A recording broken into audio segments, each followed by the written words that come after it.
Namaste, I'm Vedagurudev, and today I'm going to share a proven spiritual system that's already helped thousands experience deep transformation. When you join the Kriya Yoga School Masterclass, here's exactly what you'll get. Weekly deep dive classes, Saturday at 11 a.m. Eastern Standard Time. Bi-monthly Holy Fire Yagna ceremonies to clear energetic blocks. Weekly Satsangs and Q&A, Wednesdays at 9 p.m. Eastern Standard Time. Instant access to over 200 plus on-demand classes on asanas, pranayama, mantra japa, and meditation. Direct VIP access to me for daily mentorship and support. This is not just information, it's direct transmission, guidance, and transformation. Thousands have already said yes to the Kriya Yoga path. And if you're here now, something inside you is ready to. Click the Join Now button below, choose your membership, and begin your journey to inner freedom today. See you inside the Kriya Yoga School Masterclass.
Welcome to our October 29th Vedagurudev's live Halloween Q&A.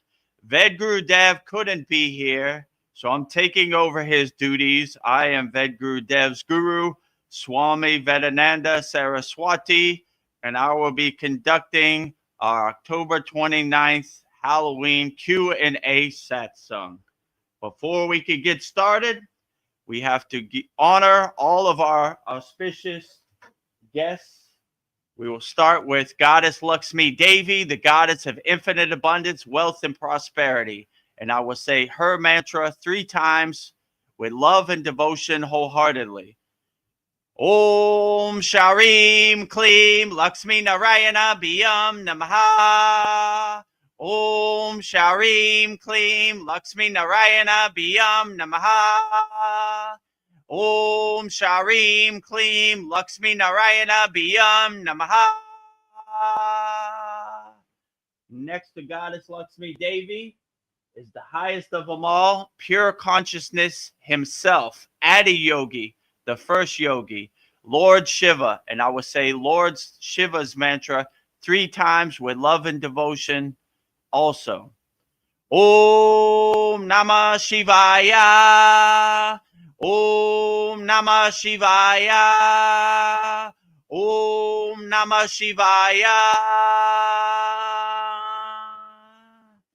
Next, behind Mataji is Lord Ganesha, the Lord of success, remover of all obstacles. And I will say his mantra 3 times with love and devotion. Also, Om Gam Ganapataye Namaha. Om Gam Ganapataye Namaha.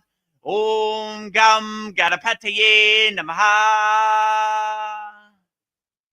And in front, our beloved Satgurudeva, the fountainhead, the pointer of Kriya Yoga, the deathless, immortal Himalayan yogi, Babaji himself. And I would say Babaji's Mula mantra 3 times with love and devotion. Also, Om Kriya Babaji Namo. Om Kriya Babaji Namo. Om Kriya Babaji Namo. And last but not least, the deathless, immortal Himalayan yogini, Mataji herself. And I would say Mataji's Mula mantra 3 times with love and devotion also. Om Kriya Mataji Namo.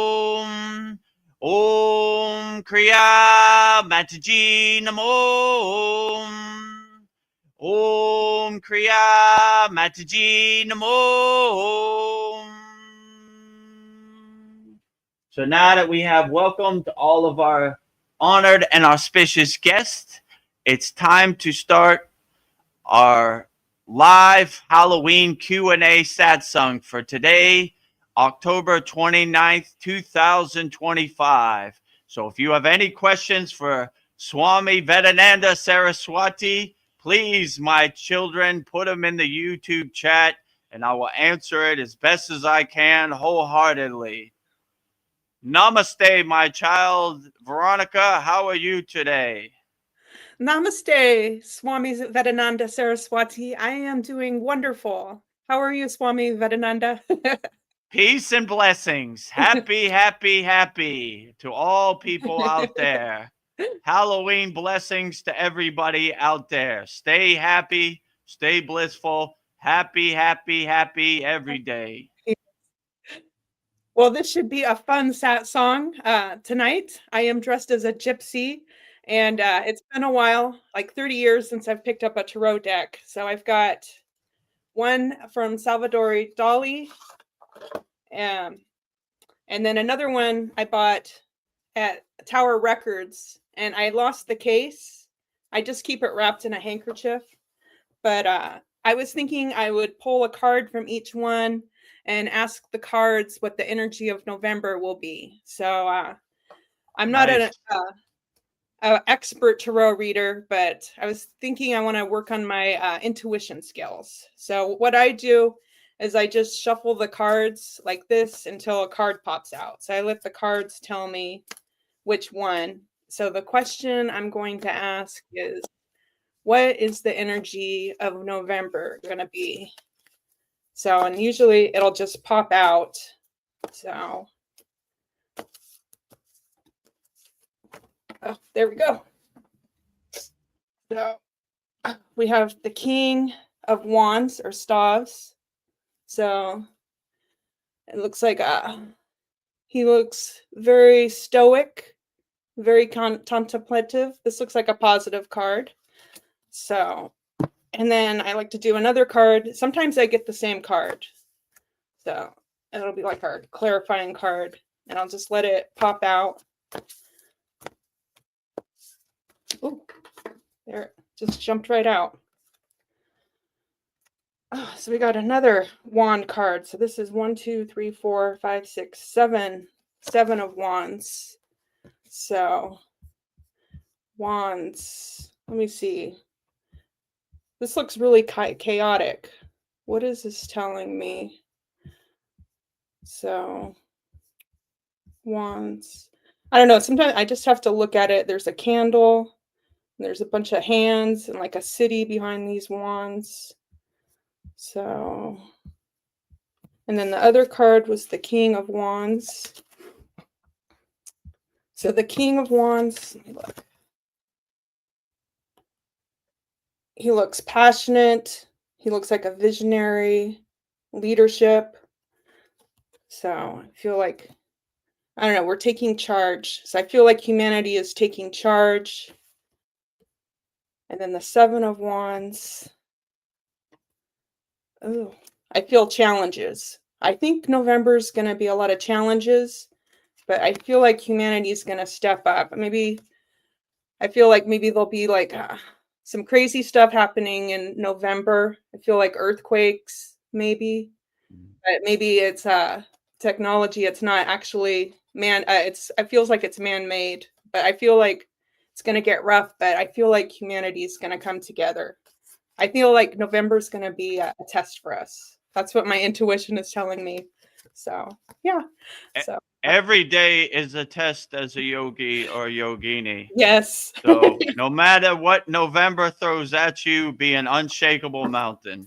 Yes. No matter how much rain, unshakable mountain. No matter how much snow, unshakable mountain. No matter how much sun, unshakable mountain. No matter how much wind, unshakable mountain And always. So if the aliens arrive on 3-Eye Atlas, we're unshakable mountains, regardless of what happens out here in the Maya delusional world. So stay unshakable, my friends out there. No matter how turbulent November is, still unshakable mountain. So no matter what this Maya delusional world throws at you, always be an unshakable mountain and you'll always overcome. very wise, Swami Vedananda. Sage words. Well, we have some people that want to say hi to us. So I'll go through the comments. Swami Vedananda. Great. First, we have Paul Froelich. He says, Namaste. Happy pre-Halloween, Soul Tribe. Yes. Happy Halloween to all the Soul Tribe, all the light beings out there. Happy Halloween. Couple days early. Welcome to our Halloween Q&A Satsang Extravaganza. Yes. With special guest Swami Vedananda Saraswati. Straight from Dawada Hut in the state of Uttarakhand in the Himalayan mountains of India. Yes. Glad to be here. I feel like I already know you, Swami Vedananda. Vedagurudev talks about you all the time. So I am honored to do the satsang with you. Oh, what does that guy, Vedagurudev, have to say about me? Happy, happy, happy. Well, those are great words of wisdom. Happy, happy, happy. You can never go wrong staying happy. So stay happy and blissful all day, every day. So Vedgurudev's right when he says happy, happy, happy, because I say that all the time. Paul, he says, I must have gained enlightenment as I can think of no unanswered questions. LOL. I still feel dumb. Whoa, words of wisdom there, Paul. Yes, you're right. When you have no more questions, you have attained enlightenment because all the questions are inside you as you. And no need to ask externally, you go internally and all your questions will be revealed to you and realized inside you as you. This might be a short satsang, guys. Zane, he says, hello, namaste, Gurudev, or Guru, Swami Vedananda, aka Jai, and Veronica Paul. I love this childlike traits. Thank you. Jai Babaji, Jai Babaji. Oh boy. Ved Muni says, you are not Swami Vedananda. Please stop it. What? What are you talking about, Ved Muni? You fool. You've gone mad. I am Swami Vedananda Saraswati. Yes. You fool. He says, just kidding, you baby. Fool, you know not what to say. He said, just kidding, baby. I'm enjoying the Halloween joke. Good Halloween costumes and good festivities over here. Don't be so serious, Ved Mooney. Yes. Ved Mooney also says, where are you, brother? Outside of your house? ? Where are you, Vedgurudev? I miss you. Vedgurudev's sleeping in his bed. There's only Swami Vedananda Saraswati here today. So Well, I hope he wakes up. I don't want him sleeping. I am outside in the holy yagna of Vedgurudev's house, you know. Oh, this is nice. Ved Mooney says, I love you. Love you too. Love you too, Ved Mooney. Love and blessings sending it your way. Yes. Peace and blessings to everyone out there. Happy Halloween. Enjoy our Halloween satsang. Happy, happy, happy. Well, I thought I would throw some Halloween facts at us. Let's see. Okay, great. Halloween traces back over 2,000 years to the ancient Celtic festival of Samhain. It marked the end of the harvest and the beginning of winter. It is a time people believe the boundary between the living and the dead was blurred. So right now the veil is thin. Good and bad can come in right now. So you might see your ancestors if you wish. The And veil is thin on yes. Halloween. And black cats in folklore, black cats were once thought to be witches, companions, or even witches in disguise. Today, many cultures see black cats as symbols of good luck. Oh, Paul has a quick comment. He says, the beard looks itchy. I've never been one for facial hair. Nice antenna, though. I think it looks good on you. I think you We look good with the cultivate beard. our white hair. Our white hair gives us wisdom, jnana, and nobleness. Yeah. So we grow it out as long as possible, and our beard long as possible. It conducts energy, and we collect the prana from the atmosphere into our body, inside us, as us. Ooh. Everybody is showing up. Andromeda, aka Mariana, says, ha ha ha, I didn't recognize you, Vedagurudev. That's because he's Swami Vedananda today. I don't know where Vedagurudev is. That big dummy, he's somewhere around here, but I'll take over his duties for him as Swami Vedananda Saraswati. So if you would like some wisdom from the Himalayan mountains and the Strait of Uttarakhand, straight from the ashram of Dawada Hut, put it in the YouTube comments. I'll answer it as best as I can. Yes. Andromeda says, hi, Veronica. Hi, Mariana. Namaste. Happy Halloween to everybody out there. Hello, everybody out there in YouTube land. Put your comments in the YouTube chat. Happy Halloween. We have somebody new, Case Study Cabins. He says, are you going to do a special Satsang for Thanksgiving or Christmas? I hope so. Yeah, probably. You know, people seem to like this format. I did it on my birthday, Vedgurudev's birthday, a couple weeks ago. And yeah, we celebrate all the holiday festive seasons. So Thanksgiving, Christmas, New Year, Babaji's Utsav, which is at the end of November, Babaji's birthday. So we celebrate all the holidays here, giving all the glory to God. He's doing all the heavy lifting. We're just celebrating the glory of God. Whichever deity you believe in, whichever form you believe in, that is the best form. Mariana asks, what is your costume, Veronica?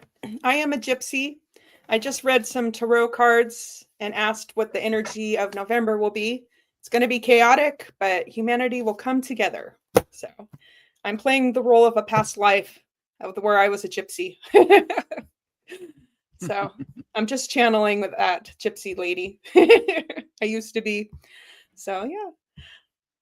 Well, I'll go you back have a very beautiful costume, Veronica, as a gypsy. Oh, it's looks so much outstanding. Hair. Happy Halloween. We can never get enough hair, especially on our face. You feel my pain. Some other more interesting facts about Halloween. Jack-o'-lanterns. Did you know the tradition of carving pumpkins started in Ireland, where people originally carved turnips to ward off evil spirits? When the Irish immigrants arrived in America, they found that pumpkins were larger and much easier to carve. So the more you know. Interesting. Yeah. And don't be scared if you see a spider on Halloween. This is believed to be the spirit of a deceased loved one who is watching over you. So don't scream if you see a spider. Spiders are good. Also, it's not going to be a full moon on this Halloween, but it said that every 19 years there is a full moon on Halloween. And the next one will be on 2039, October 31st. And because of its rarity, it's called a blue moon. So if we keep doing this till 2039, we will have a blue moon. We will do our holy Yagna fire on October 31st, 2039. Who knows if we'll be doing this that long, but Nice. Double yes. duty. Yes. Holy Yagna fire, burning up all your financial problems, all your health problems, all your family problems, all your emotional problems. Watch it go up in smoke. Yes. And all of our members in our Kriya Yoga Masterclass know that every full moon and new moon, we have a big fire, and all of our members send in their questions, and we burn it up in the holy Yagna fire. It no longer serves you. Watch it go up in smoke. Swaha. Swaha. Swaha. Or swaha. Swaha. Swaha. And the word witch, it comes from the Old English word weis, meaning wise woman. Taking it a notch further, Wiccans were actually thought of in a positive light, and their opinions of being highly respected. This probably could have been useful in Salem. Yes, the Salem witch hunts. So, nothing to be scared of. Outstanding. All right. I don't see any questions backstage, so I will give you a question. Here's a question. The idea that there are 7 chakras in the body. I know there's more, but if we're just focusing on the 7 chakras and the 7 deadly sins, I was thinking, I don't know, that could help clear out your Kundalini if you focused on the 7 deadly sins and like lined it up with your chakras. I was thinking if you knew you had a problem with anger, maybe you would focus on your first chakra, the root chakra, and work on patience to counterbalance the anger. And then the sacral chakra, lust, work on chastity. And then the third chakra, the solar plexus, gluttony, I work on temperance. The heart chakra, the deadly sin would be envy. So I think the counterbalance would be happy for someone else's success. Don't focus on jealousy, focus on kindness. And then for the throat chakra, the deadly sin would be greed. I was thinking we should focus on charity, giving and helping to others. The third eye chakra, sloth, the deadly sin, and counterbalance that with diligence. The crown chakra, the deadly sin would be pride, and work on our humility. And I think if you could master all 7 deadly all seven deadly sins, you could clear out your chakras. So that was a thought I was having, Swami Vedananda. What are your thoughts on that? Yeah, I would definitely say all 7 of your chakras, unblock it, let your flower blossom. So in your root chakra, your Muladhara, your root chakra is a 4 red petal. See it opening up, exhausting like black smoke out. Yeah. All the anger, all the things that no longer serve you. And whatever emotional attachments you have, let it exhaust out like black smoke. And your sacral chakra, your second chakra, look at it as like a 6 orange petal flower, blossoming, opening up, exhausting out whatever you're holding on to that no longer serves you. Your navel chakra, your manipura, look at it as a 10-petaled yellow flower, like a sunflower, and let it open up and exhaust out everything you're holding on to. Your heart chakra, your anahata, your 12-petal green flower, let it open up and radiate unconditional love wholeheartedly out there. So no matter what lower emotions try to stick to you and attach to you, when you open your heart chakra and always come from a place of love, it burns up everything in your atmosphere, like meteors hitting your atmosphere or like butter in the sun, just dissolving away. Your throat chakra, the 16-petal blue flower, open it up and radiate creativity and speak into existence and manifest whatever you would like. In your sixth chakra, your eyebrow chakra, your Agna, two-petaled violet or purple flower, let it open up your third eye and connect yourself to higher consciousness. In my favorite chakra, the crown chakra, Yes. which is a Sahasrara, which is a golden sun with like a border of rainbow, 1,008 petals. You know, open up the gates of your crown chakra and let the pillar of light hit your head, and you'll be fully aligned. And no of these lower emotions or no sins will have a chance to burn up on impact like butter in the sun, like mist on the grass when the sun comes up. So burn up all those lower emotions. They no longer serve you. Don't hold on to any sins. Travel light on the spiritual path, my friends. Whatever rocks you're holding into your backpack, throw them out. You got a rock of anger, throw it out your backpack. No longer serves you. You got a rock of sloth or whatever the other Yeah. 7 deadly Sloth. sins are, throw it out your backpack. It no longer serves you. So don't hold on to no lower emotions. Burn them up on impact. So when you open all 7 of your chakras, no sins, no lower emotions, no lower instincts have a chance. Burning up on impact, you know. Yeah. So exhaust all those wasted emotions out in your chakras and let your chakras blossom. You know, don't let your flower be closed. Say the bija mantras to open up all 7 of your chakras, and you should be outstanding and great. And Yeah. no lower emotions have a chance when you're unblocked all 7 of your chakras and your Sushumna Nadi is aligned and the pillar of light hits the crown of your head. You're totally in alignment, tuning into the divine signal on your radio dial. So clear all that static, clear all that blockages out in your radio signal and be perfectly aligned in your spine and in your Sushumna Nadi and be a nuclear power plant radiating unconditional love, laughing at these lower emotions, these wasted emotions like the joke they are.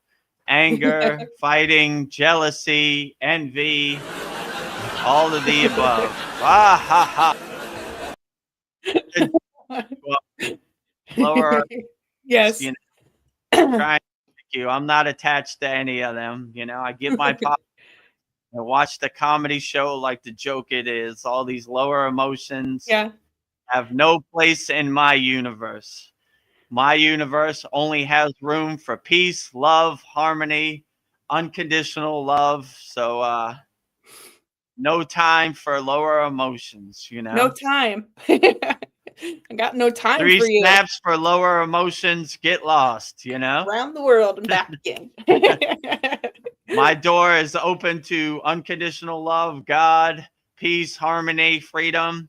My door is closed to anger, guilt, fear, Maya, delusion. Stay outside, not welcome in my universe. I'm a traffic cop. Good thoughts in, bad thoughts out, you know. Come on in, you're welcome. You know, my door is always open to God. Ego, devil, lower instincts, stay outside in the cold and rain. Not welcome inside my house. My universe has no space, no room for lower emotions. So any lower emotions, any sins, not welcome in my house. I like your energy. You may come in for chai. Chai. Chai time. Hello, what are you? I'm freedom. Come have some chai. Chai time. What are you? Unconditional love. Come in, have some chai. Come. What are you? Peace. Come in, have some chai. What are you? Harmony. Come in, have some chai. What are you? Ego. Stay outside in the cold and rain. That way, right? Higher consciousness emotions in, you know? higher consciousness, Yeah. energies in, unconditional Yeah. love, definitely in. Fear, out. No Out. fear. We are fearless yogis. No Yes. chai for you. No chai for you. Yes. Only good energies get chai in my house, or get tea in my house. Yeah. Well, Swami Vedananda, what if the Yeti comes and he looks scary. Should I let him in? Like No matter what form a being has, if they're carrying divinity and unconditional love, they are our brother. So if the Himalayan Yeti wants to come in your tent while you're in the Himalayas, let him in. And my bed is his bed. So no matter what form shows up at your doorstep, always welcome them in. If they're carrying the divine light and they're aligned with God, then they are our brother always. So no matter how much hair they have, no matter how big their teeth are, no matter what color their skin is, we accept them wholeheartedly. Because any friend of God is a friend of mine. Come on Yes. in. My bed is your bed. My house is your house. You don't scare me with your big teeth or your giant hair, you know? So Yes. we welcome all people in as our brother if they're carrying inner divinity. So the Himalayan Yeti is no exception. If he Yeah. is aligned with God and one with God, he is our brother and we love him wholeheartedly, no matter how he looks. Yeah. S- We bring the energy. We bring the energy. Doesn't We matter. bring our own energy to the party. So Yes. if you're adding to our energy, then we welcome you. If you're Yeah. minusing from our energy and you're an energy vampire, then we send you away, not welcome. So no matter what form shows up at your doorstep, if it's all loving and unconditional loving and has good energy and is one with God, then welcome in your house for chai or tea. Himalayan Yeti carrying inner divinity gets chai at my house Yeah. or in my tent in the Himalayan mountains, or tea, whichever you prefer. Yeah. My bed is your bed.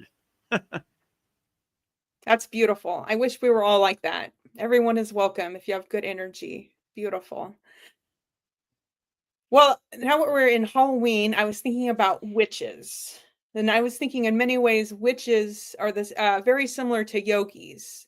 Um, they both focus on breath and energy. Both traditions use breath to direct and accumulate energies.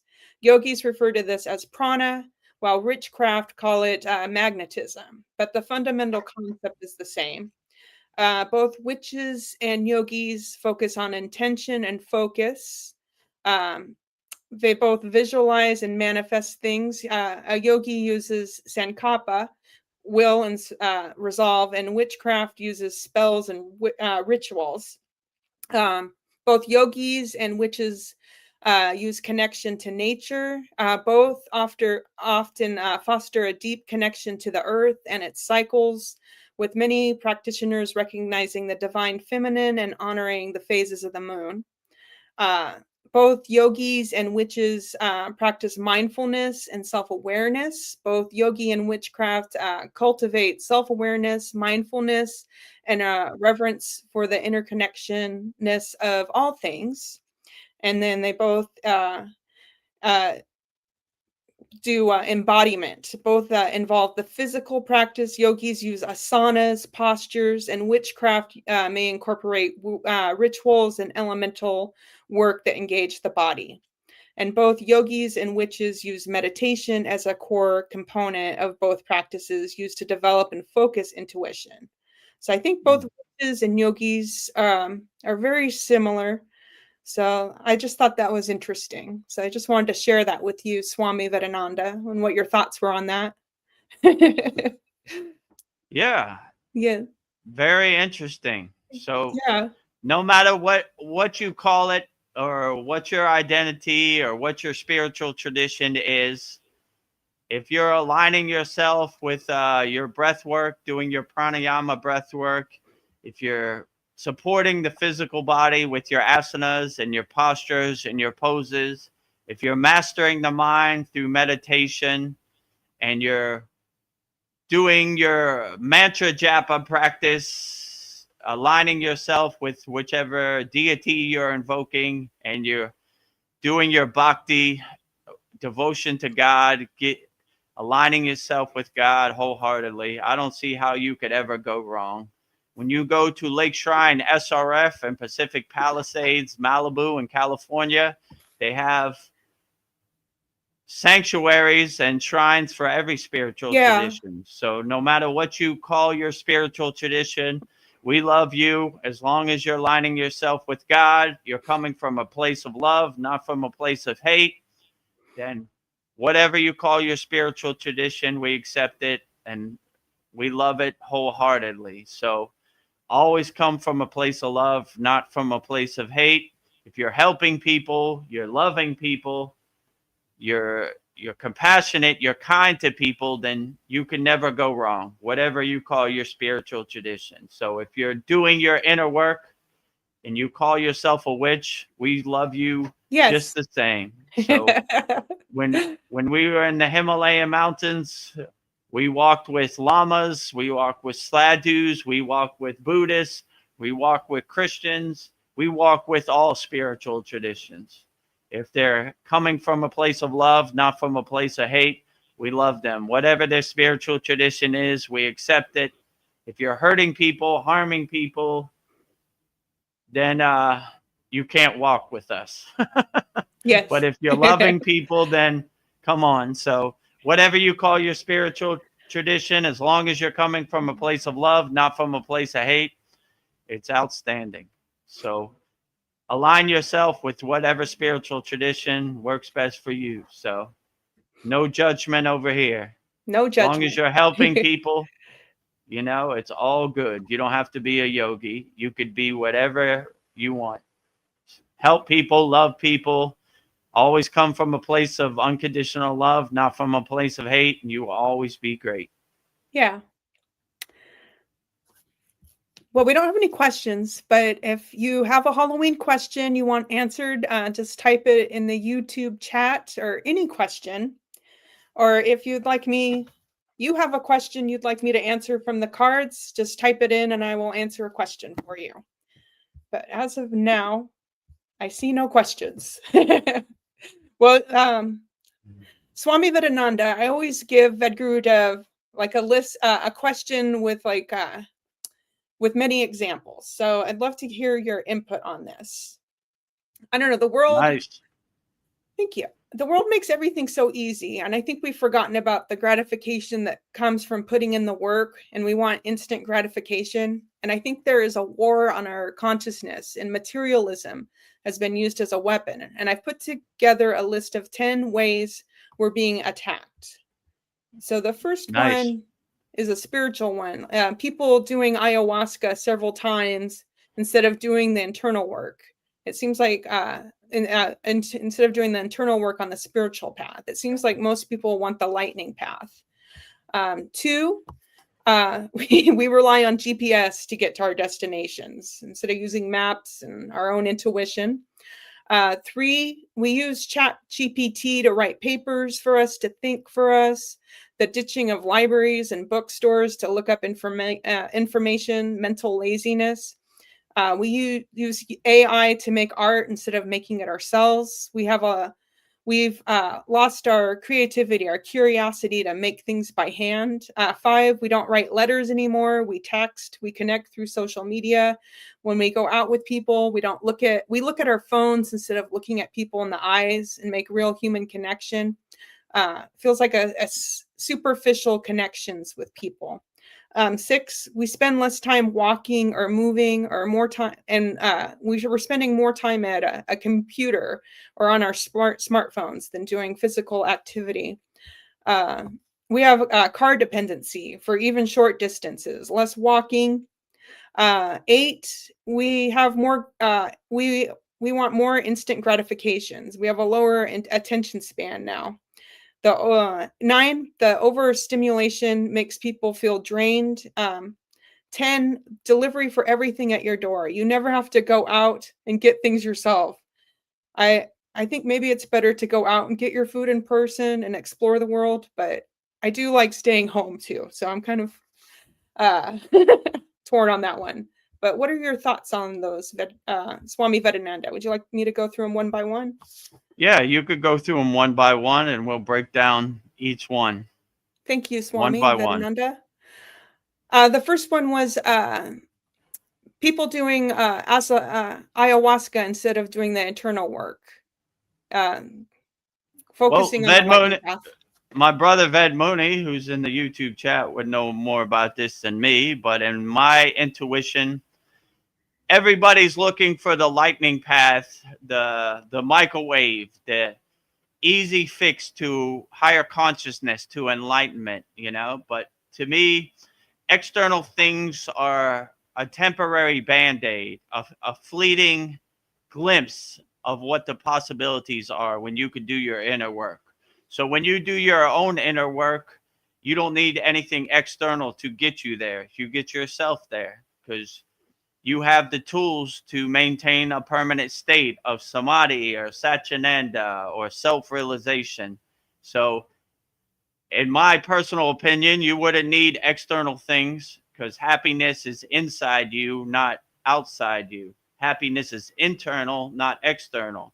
So if you're looking for external solutions to get you to a state that can only be attained inside you as you, then I think you're doing yourself a disservice. You should always do your inner work, and when you do it internally, you don't have to fly anywhere. You don't have to buy an airplane ticket. You don't have to buy a hotel. You don't have to spend thousands of dollars. You just close your eyes, sit on the side of your bed, and then have tea inside you as you. So this is the real benefit of doing meditation. So you can get to that state. You could get rid of all the distractions, and you don't really need anything external to get you to an internal state. So happiness is inside you. So enlightenment is inside you. So people trying to tell you that an external thing could do your inner work for you, they're selling you the Brooklyn Bridge, some snake oil, they're trying to scam you because the only person who can do the inner work for you is you. So do your own inner work and don't look to external things to get you into a higher state. All you have to do is realize your true inner potential, your true divine nature inside you as you, and you will reach that state without any external solutions. Beautiful. And then people relying on GPS to get to their destinations. What if it leads you off a cliff? That's another thing. I wouldn't look to external things to guide you where you need to go, Yeah. When as a yogi, we just wander around and we go wherever the wind takes us. So we don't need no map or no GPS. Wherever the path is laid, that's where we go. So no need for external things. To use your own internal GPS. Use your own intuition to tell you where you need to go, and it will never lead you wrong. If your soul becomes your guiding light, your North Star, then it is the best GPS in the history of the universe.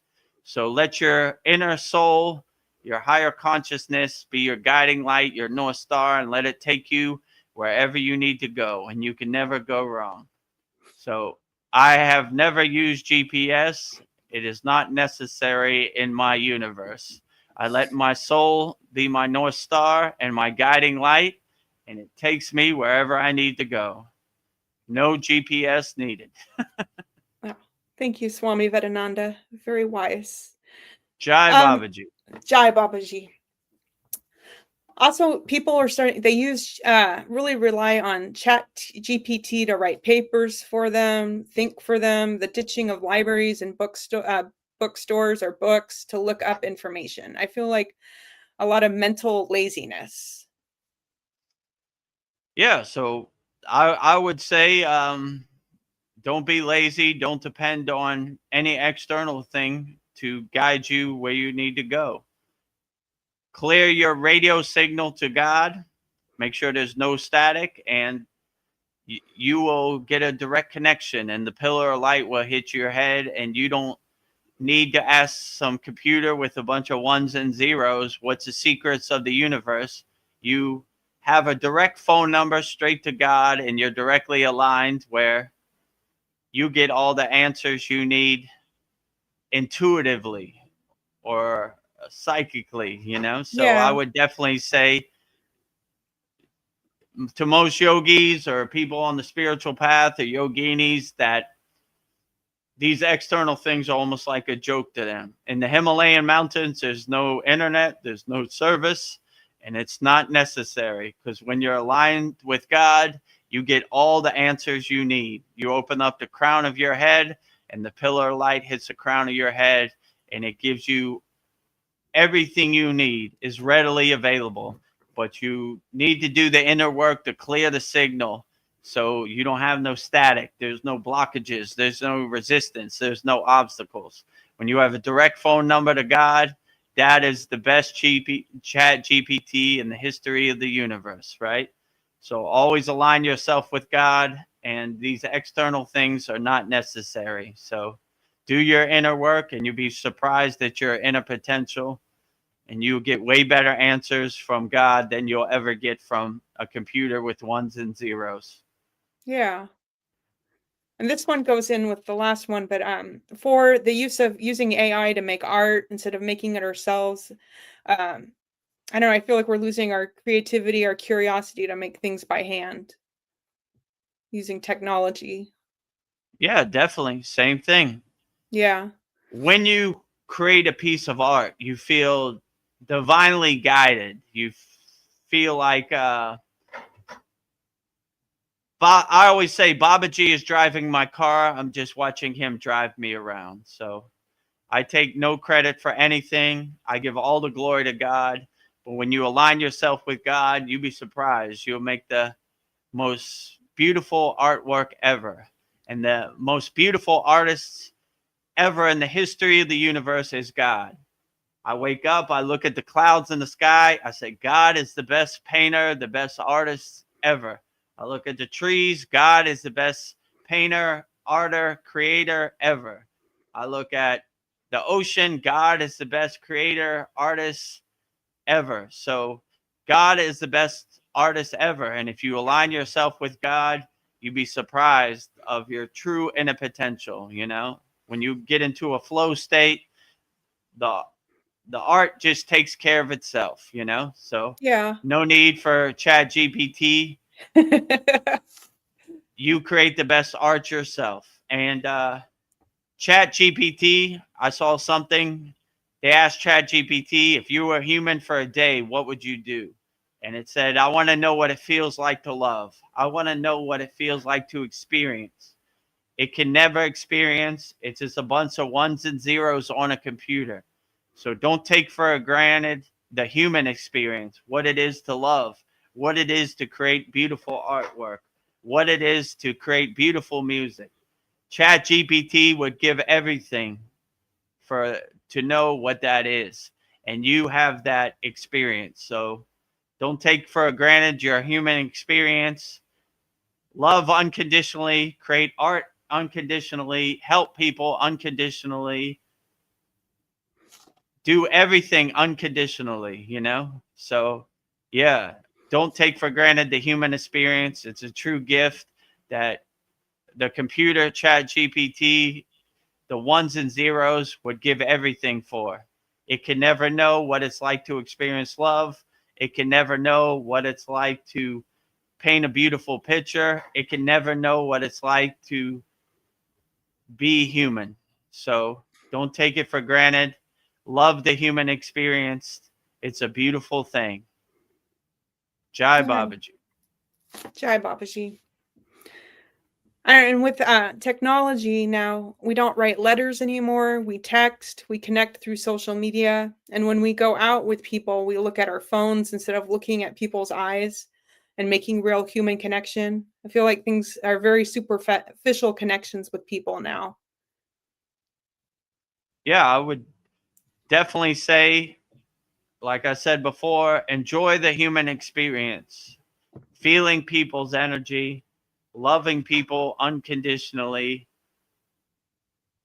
Your phone is just a piece of technology. It can never know what it is to experience. So the best experience is enjoying nature, watching the sunrise, seeing a smile on a baby's face. These are things your computer or your phone can never get you. It's dulling your senses. It's diluting your senses. But when you align yourself in meditation, you master your mind, you heighten your senses. So you enjoy the vividness and the dynamicness of the trees, the birds, the clouds in the sky, the sun. What a beautiful process that is. So no matter what other people do, dulling their senses, always heighten your senses, you know? Yeah. A phone was just a brick in the Himalayan mountains. It couldn't do anything, you know? Yeah. There was no internet service, there was no phone service. So it really gave you the opportunity to enjoy the waterfalls, to enjoy the snow-capped mountains, to enjoy the Himalayan wind on your face, and to enjoy the ice cold lake of Satupan on your body. So sometimes you need to put down your phone and see that the most beautiful things in this life are for free right outside your door, right outside your window. So enjoy the beautiful things that God has created. And this brick of a phone is just Brick of a some phone. things to pass your time. But I would focus on passing my time with doing my mantra japa, doing my sadhana, looking for opportunities to be mindful and meditative 24 hours a day. So just look at your phone as, I don't know, some like how you would watch a movie, just watching from the audience, you know, detach from it. Okay, that's cool, Yeah. you know. Interesting what Kim Kardashian wore to the Grammys, but it doesn't really serve me in the present moment, No. you know.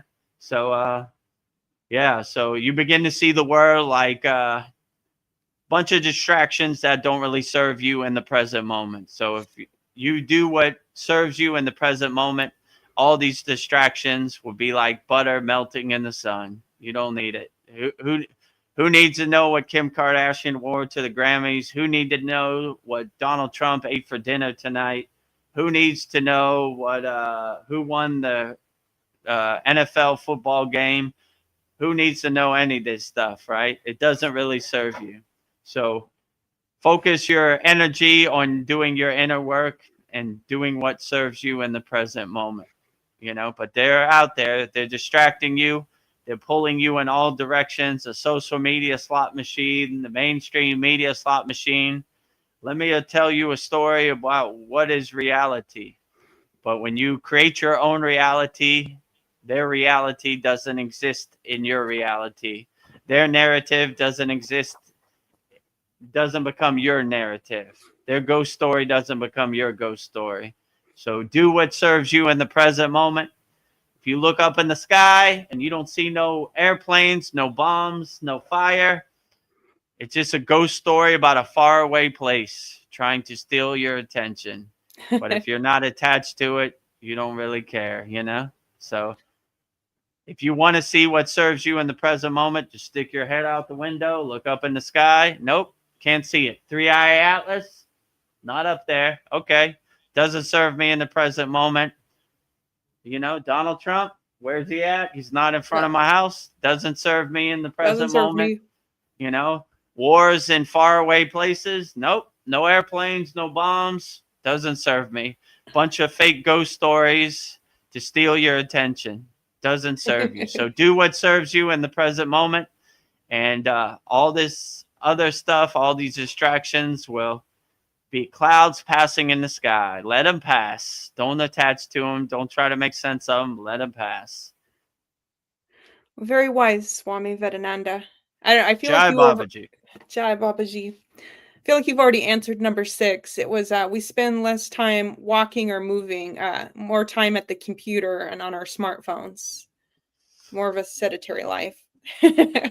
Yeah, go outside, walk around, feel the wind on your face, feel the sun on your head, enjoy the birds, enjoy the clouds. You know, God is the best creator of all. God is the best painter of all. So God paints a beautiful picture. Enjoy it, you know. Don't get Yeah. distracted by all these other things that don't serve you. Walk. The best things in life are free. Walking, enjoying the sun, enjoying nature, enjoying the animals, the birds. These are beautiful things. So these are in higher uplifting experiences that your phone can't give you. Yeah, now we have like instant gratification. So now we have a lower attention span. So I feel like technology has hurt us in that way. Instant gratification only comes from inside you, not Yeah. outside you. They trick you to believe that do this and you'll be happy. Do this and you'll have instant gratification. But if you realize happiness is internal, not external, you see they're selling you something that they don't have, right? The only person that has your happiness is you. And it's not external, it's internal. So their whole marketing campaign goes up in smoke because buy a Big Mac, you'll be happy. Buy a new iPhone 25, you'll be happy. Buy a new car, you'll be happy. None of these things make you happy. They're temporary, fleeting happiness. Your car is just a piece of metal. Your phone is just a piece of plastic. You know, a Big Mac is just a temporary, fleeting happiness. It cannot bring you permanent, lasting happiness. So if you realize that happiness is internal, not external, and happiness is inside you, not outside you, then you will come to a higher consciousness and you will laugh at their marketing campaigns, their hypnotism, their psyops. You know, you'll do whatever you want. Do ah ha ha ha. Do whatever you have. You know, don't do what they want. You know, they're trying to sell you something they don't have. You know, buy this, it'll make you happy. Do this, it'll make you happy. But when you see none of that makes you happy, it's only a temporary, fleeting happiness. But if you carry happiness with you 24 hours a day, you do what you want, you become a free bird, and you don't want to be in their happiness cage, or you don't want to regurgitate their happiness narrative, you know? So no money for them. No You kill money. him because you see the Wizard of Oz behind the curtain. You know, let me tell you what makes you happy, friend. No thanks. I tell you what makes me happy. You know what makes me happy because you're not inside me. So happiness is internal, not external. Happiness is inside, not outside. So when you see that, you do begin to do what you want, and you're not guided by their marketing hypnotism because you buy what you want, you go where you want, you do what you want, and you carry that 24-hour a day blissful happiness with you no matter where you go. So don't let anybody sell you happiness. They're selling you something they don't have. You unlock, you realize the happiness inside you as you, and you will carry happiness 24 hours a day with you. Thank you. Jai Just Babaji. a Jai Babaji. Just a couple more, Swami Vedananda, but I appreciate your thoughts on this. I think like the overstimulation, I think it also makes us feel drained. It's too much. Yeah, you're attaching yourself to overstimulation, but like I said, overstimulation is a temporary stimulation, right? Like Yeah. it can't be maintained. It can't be permanent, right? your light bulb will blow, you know? Yes. So don't blow your light Too much. bulb. Try to maintain a steady, slowly and gently relaxing pace that can be easily maintained permanently. So, you know, you don't want to be overstimulated. You don't want to blow your light bulb or spend all your energy on overstimulation, whatever it is. You know, you don't want to shock your system. You want to live in a calm, peaceful, relaxed state all day, every day, and maintain that state. So everything you do becomes a mindful meditative practice. I take out the trash, mindful and meditative. I wash the dishes, mindful and meditative. So you carry this steady, not overstimulation, even stimulation throughout your day. So no matter what you do, you always carry that calm, still, mindful, meditative state, no matter what you do, 24 hours a day. So don't be overstimulated, be even keeled, stimulated throughout your day. Wake up, mindful and meditative. Go to sleep, mindful and meditative. Eat food, mindful and meditative. Take out the trash, mindful and meditative. Wash dishes, mindful and meditation. Drive to work, mindful and meditation. At work, mindful and meditation. So you become a 24-hour meditator. You become 24 hours of mindfulness no matter what you do. So meditation is not sitting on your meditation cushion for 10 minutes and then being chaotic and distracted the rest of the day. Meditation is carrying that mindfulness, that meditative state 24 hours a day. And you integrate it into your daily life, and everything you do becomes a meditative and mindful state. The last one is we live in a world where everything can be delivered to your door. And I Jai wonder if Babaji. Jai Babaji, of course. When everything can be delivered to your door, I'm just wondering if, maybe, it would be better if we went out and got our food and explored the world. I don't know, this convenience, we're losing something, even though it's nice to leave your house. Yeah, go out.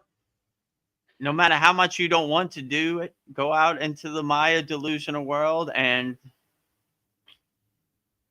enjoy the Maya delusional world, you know? Enjoy the human experience. Enjoy the finer things of life, which are nature, animals, trees, flowers, the finer things in life. So, go out and explore. Go out on spiritual adventures. See where the wind takes you, you know?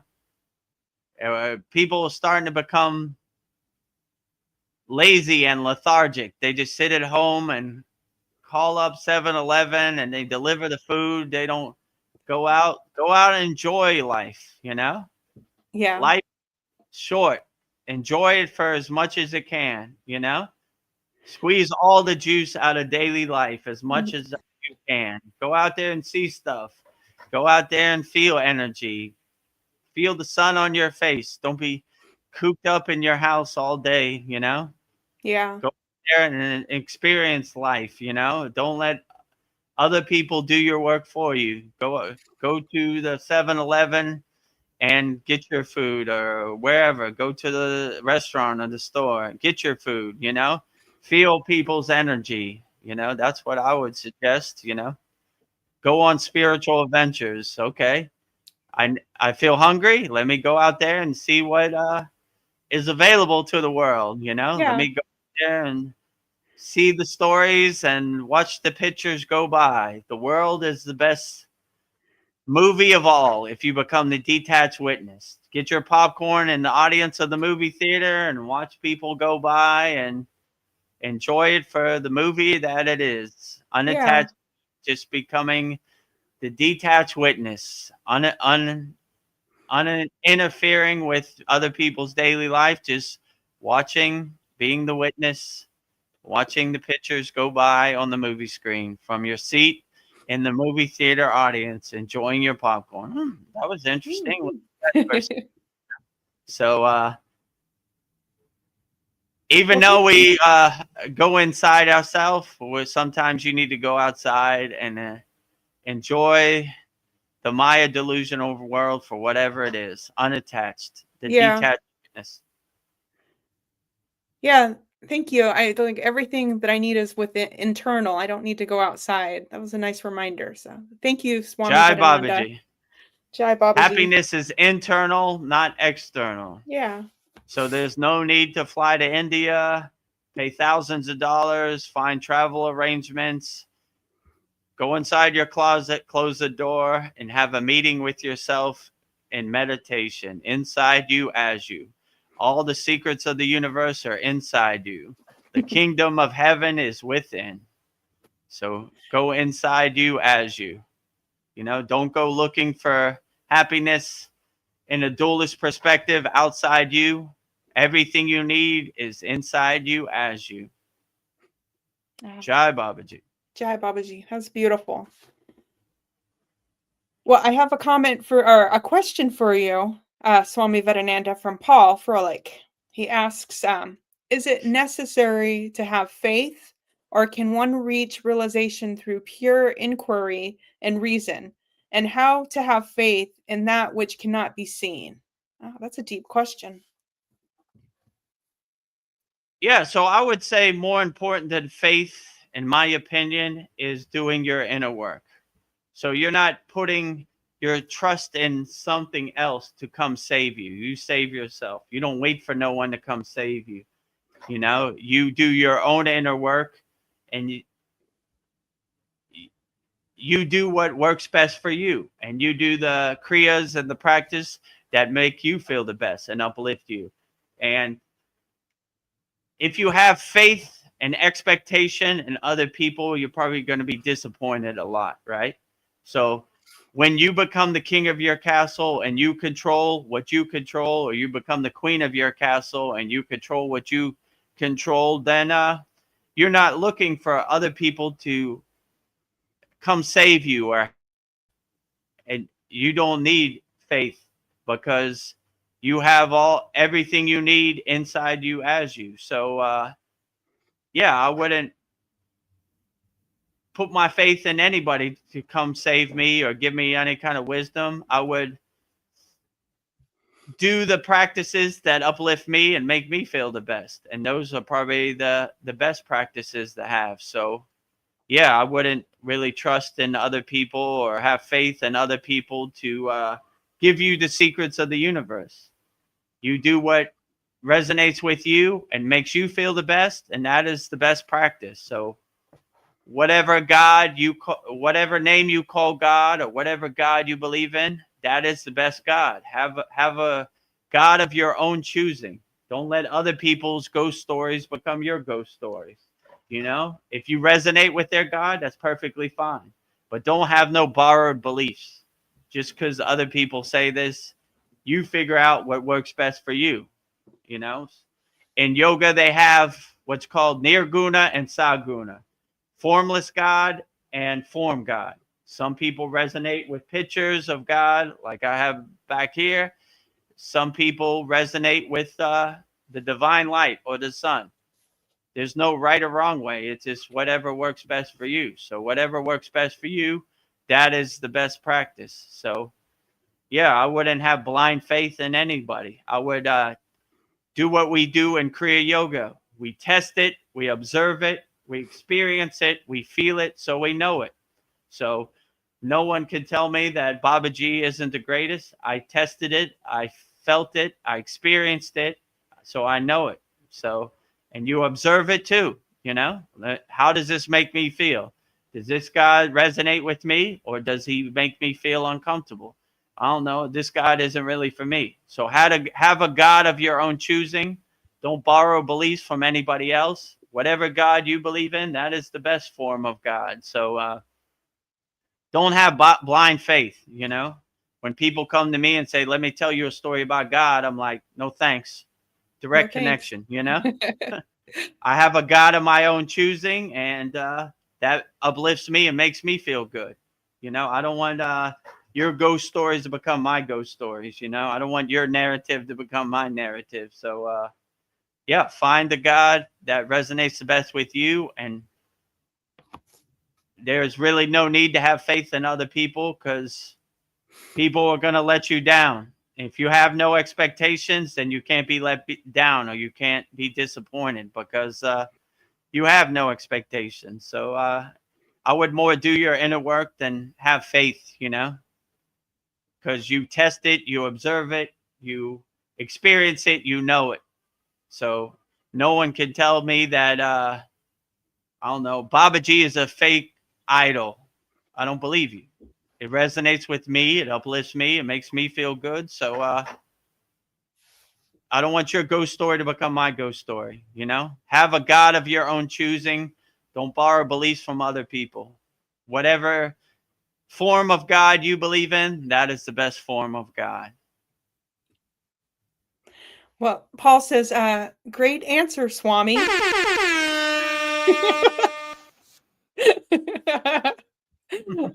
I had to. Can't help myself. Ring the alarm for Swami Vedananda's answer. Oh. Oh. Oh. Swami Vedananda, Saraswati, I have a question for you.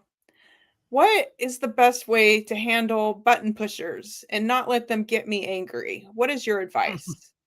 The best way to handle button pushers, people trying to hit you below the belt, people trying to make their ghost story become your ghost story, is this: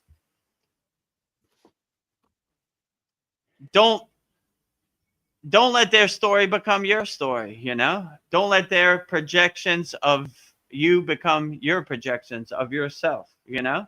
Like, become the king of your castle, the queen of your castle, and then you control what you think. If someone tells me that I'm not a good yogi or a good swami, I don't believe them, because I know I'm a good yogi. I know Yeah. I'm a good swami. So you put up your shield. In Kriya Yoga, we have a mantra called the Kavacham mantra, which is a shield mantra. So we have our shield up, so no matter what people throw at us, it dissolves on impact when it hits our atmosphere. Their meteorites hit our shield and dissolve on impact. So when you find button pushers, don't acknowledge them, because button pushers don't exist in my universe. So, Yeah. whatever they say, it's like water off a duck's back. It's like, yeah, whatever. I know Like, who I am. I'm a Who? self-realized being. Yeah. Who? Who? What do you think of Donald Trump? Who? What do you think of immigration? Who? What do you think of Kim Kardashian? Who? What do you think about the NBA? Who? What do you think about this? What do you think about that? What do you think about Venezuela? Who? What do you think about Israel? Who? What do you think about Hamas? Who? They don't exist in my universe. One of the most famous yogis, Ramayana Maharishi, when they asked him, what does he think about World War II? This was in like the 1950s. He says it doesn't exist in my universe. So button pushers, people trying to hit you below the belt, people trying to get in your skin and dance around, they do not exist in my universe. So don't acknowledge them. Just become the detached witness, laugh at them like the joke they are. Yeah. But they're out here. They're trying to control you. They're trying to steal your attention, pull you in all directions. Don't give it to them. Have your shield up and let their narratives dissolve on impact when they hit your atmosphere. Yeah. Butter in the morning sun, dissolving, melting away. Melting away. Oh, this question might make you laugh, Swami Vedananda. Paul asks, do you think tinfoil hats are useful? If you find them necessary, maybe you need something extra to protect your consciousness, to protect your Yeah. mind from the constant barrage of psyops and narratives and playbooks hitting your crown of your head. So we all need some techniques to help us navigate this Maya delusional world, to integrate into our daily life. So if If you feel a tinfoil hat helps you protect your consciousness, protect your mind from the constant barrage, the meteor showers hitting your atmosphere, then why not? No judgment over here. Some people need a little extra. Me personally, I don't need a tinfoil hat, but if you need it to protect your consciousness a little extra, why not? But have some tools in your toolbox, have some practices in your pocket to help you navigate this Maya delusional world, because it is surely crazy out here. It is surely overwhelming. And if you need a tinfoil hat to help you navigate this Maya delusional world, why not? No judgment over here, right? Yes. Put your tinfoil hat on and go out into the world, and what other people think of your tinfoil hat, it doesn't matter. As long as it protects your consciousness and helps you get through the day, tinfoil hat is good. Sometimes. Yeah. Sometimes if it helps, do it. If it helps, why not? You know what Yeah. I'm saying? No judgment over here, It's part of my Catholic shield. I need my tinfoil hat. Sometimes you might need a tinfoil hat. This world is getting chaotic and more distracting by the day. So yeah. even Swami Vedananda will put a tinfoil on his head. If it helps get me through the day, why not? No judgment over here. Yeah. Swami Vedananda Saraswati, I don't know. This world is, the Maya world is very draining. So I think we feel very drained with the career and the job, and then that becomes more important than the soul care. And any advice when you feel spiritually fatigued, and any ways to overcome this feeling of spiritual exhaustion, when spiritual healing feels so tiring. What advice do you have? I don't know. I'm just so exhausted from the Maya world to even deal with my soul. Yeah, this Maya delusional world is overwhelming. So my advice would be to have some spiritual practice that you resonate with that helps get you through the day. And if you're spiritually bankrupt or spiritually homeless and you have no practices, we have a free Kriya Yoga school, 100% free. Go to freekriyayoga.com or go to soulender.com. We're also connecting like-minded souls around the world. So we have over 810 people walking the spiritual path, like-minded Kriya yogis and yoginis, people on the spiritual path. It's 100% free.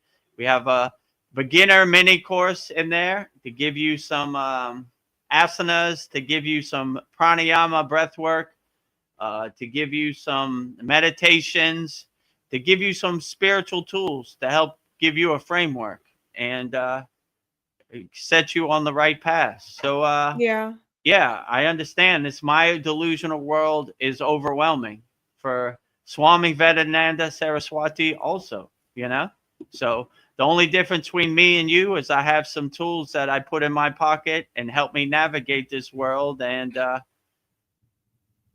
would, if you don't have any tools, join our free Kriya Yoga school and freekriyayoga.com. And if you like the value and you want to get the advanced techniques and join me, Paul, Veronica, Mariana, all of our members in our Kriya Yoga Masterclass, go to kriyayogamasterclass.com and we'll get started. And I'll personally walk this journey with you and coach you on the journey and answer all the questions you have 24 hours a day. I'm available for all of our Kriya Yoga Masterclass members 24 hours a day. But if you want to do it by yourself and try it out, go to freekriyayoga.com, try it out. Join our group. Very interactive community where we rank very high in the school spirituality category. I think our free school is number 9 and our paid school is number 10. So helping a lot of people out there, 100% free. You'll have access to all of our live streams every Sunday, 9 p.m. Eastern Standard Time, we do Soul Talks live from a Thailand beach. And we'll answer all your questions, no charge, 100% free. And we do our Satsang every 9 p.m. Eastern Standard Time every Wednesday. And we answer all questions 100% free, trying to help as many people as possible. Like Vedagurudev says, we're trying to have a Santa Claus list of 1 million people. Cue the sound effect, Veronica.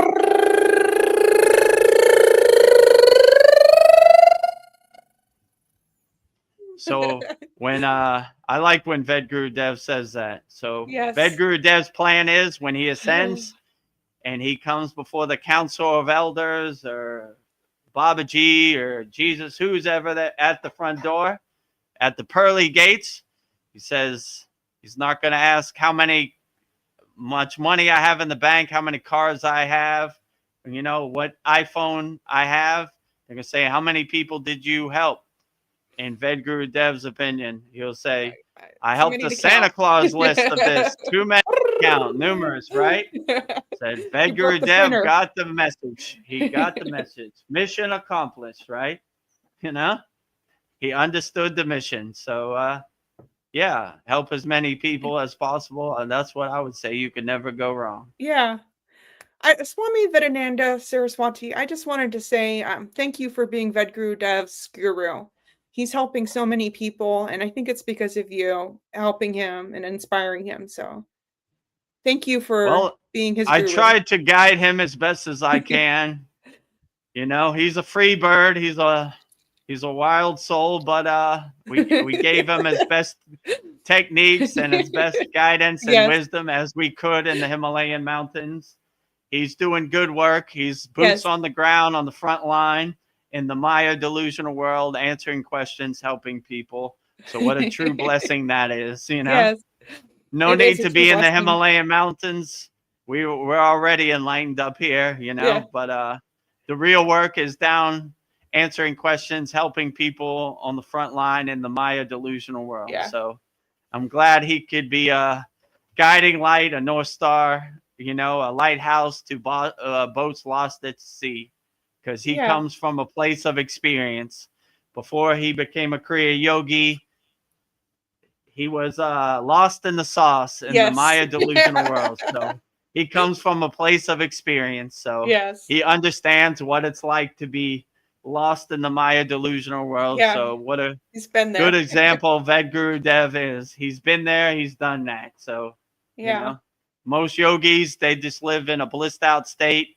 They don't know what it's like to be in the Maya delusional world with the constant distractions and the constant attacks on your consciousness. But Vedagurudev comes from a place of experience.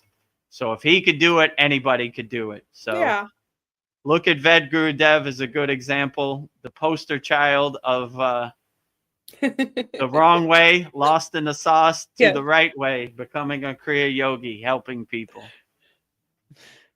Jai Babaji. Jai Babaji. All the glory to Babaji. He's doing the heavy lifting. Whoa, Babaji is right. Babaji comes from mountain to mountain in the Himalayan mountains, and that is the exact sound effects. There he goes from the peak of the Himalayan mountains to the next peak, right? Yes. No need for no airplane. No need for AI. No need for technology. No. Babaji has the best technology ever, right? Bilocation, levitation, flight. He could do anything. The possibilities are unlimited for Babaji. Yeah. All the glory to Babaji. He's doing all the heavy lifting. Vedagurudev, Swami Vedananda is saying a few words on the live stream. Keep up the good work, Babaji. This just sounds like heavy superpowers. The best CD powers ever, right? Yes. Cue the sound effect. Babaji lifting the mountain. Hold on. You know? What can I do when I realize my true inner potential? lift mountains, fly around, Yes. Sometimes when you see lights in the Himalaya, whoa, leveling up, Yes. leveling up spiritually, right? So when you see some lights in the Himalayan mountains, they say the Sitas, the light beings, are flying around tonight. Yeah. Enjoy the show, right? Enjoy the show. Fly I high, have, Babaji, and all Sitas and all light beings. yeah, Fly fl- high. fly high. Oh, I have a comment from Paul to you, Swami Vedananda. He says, I agree. Block those electromagnetic waves. Yeah, sage Block advice. those, yeah. Put that tinfoil hat on and let it reflect all those psyops, all those conscious attacks that hit your crown. So if you feel like you need that, and it helps you navigate this crazy Maya delusional world, then put your tinfoil hat on with pride, right? Yes. Even me, I got a nice orange Swami skull cap protecting my consciousness from the Maya delusional world, right? Leveling up my Lovely. consciousness. Oh, wow. I'm learning so much. Um, Swami Vedananda, Saraswati, like, is Shiva teaching us that we are two people? Until the male and female, teaching us that the male and female needs to work together. We are not complete. We are in a battle of opposites. And when they work together, well, then we attain freedom and wholeness. Is that what Shiva is teaching us? Yeah, I would say you see the male and female in you and the wholeness and the oneness inside you as you. So it's not a dualist perspective like, am I male or am I female over there? Right. It's, I am male and female as one. So one of our members in our Kriya Yoga School, her name is Shiva Angi, which symbolizes the divine union between Shiva and Shakti. Shiva is both male and female. So when you balance yourself with the masculine and the feminine and the Ida, which is the solar, and the Ida is the lunar and the solar is the Pingala. So you balance the Ida and the Pingala, the right and left side of your Susimna Nadi. You balance the masculine and the feminine. Then you have more balance, I told Vedagurudev one time he has too many masculine mantras. So I said he needed more feminine mantras. Yes. So hence Gayatri, hence Durga, hence Saraswati, hence Lakshmi. So balancing. When we do our mantra Monday, every Monday we do a male deity and a female devi, right? So balancing Yeah. it, right? So masculine and feminine. We do Shiva, we do Parvati, we do Narayana, Vishnu, we do Lakshmi, we do Brahma, we do Saraswati. So balancing. Too much masculine is not good. You need to balance. So Vedagurudev is a Libra. He tries to be the Yeah. scales of balance, right? Balance. Too much masculine, the scale's too high. We need more feminine to Yeah. balance it out. So balance the masculine and the feminine, and see Shiva as two forms. He is a female form and he is a masculine form. Yeah. But that symbolizes the balance, the balance. Shiva is everywhere and everything. So you can't Working see in, it as a different perspective. You see it as a dual perspective. Like yeah. Shiva is female, Shiva is male. There's no right or wrong answer. He's anything you want him to be, God is Yeah. everywhere and everything. So if you have that perspective of a oneness, of a wholeness perspective, not as a dualist perspective, then you'll be fine, Yeah. So when Shiva is here and I am here. I am Shiva and Shiva is me. I am God and God is me. Not a dualist perspective, a oneness perspective. That's the Yeah. way Kriya yogis look at the world. In perfect harmony. I know Shiva's And dance makes more sense to me now. I was just thinking in harmony.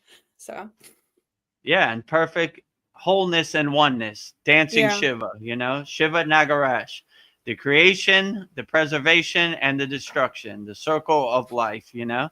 Yeah. So we create, we preserve it, we destroy it, and we do it again. We create new. So The the circle of life, you know? What circle no of longer life. serves us, we destroy it, and we make space for something that does serve us in the present moment. So be like dancing Shiva. Yeah. Dancing Shiva is stepping on his ego, which you see him stepping on someone. That's his symbolizes the ego, and he has his foot up to enlightenment, and he has a bunch of drums and different tools in his hands to help him get there. So, yeah, have some tools. Bring your foot up to enlightenment and step on your ego. It no longer serves you.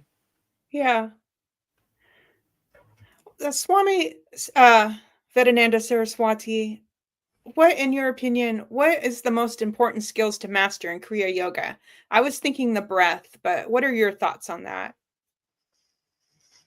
I mean, it's not one size fits all. It's different for everybody, but Yeah. the most important knowledge I got on the spiritual path is to not have any expectations, because then you'll be disappointed.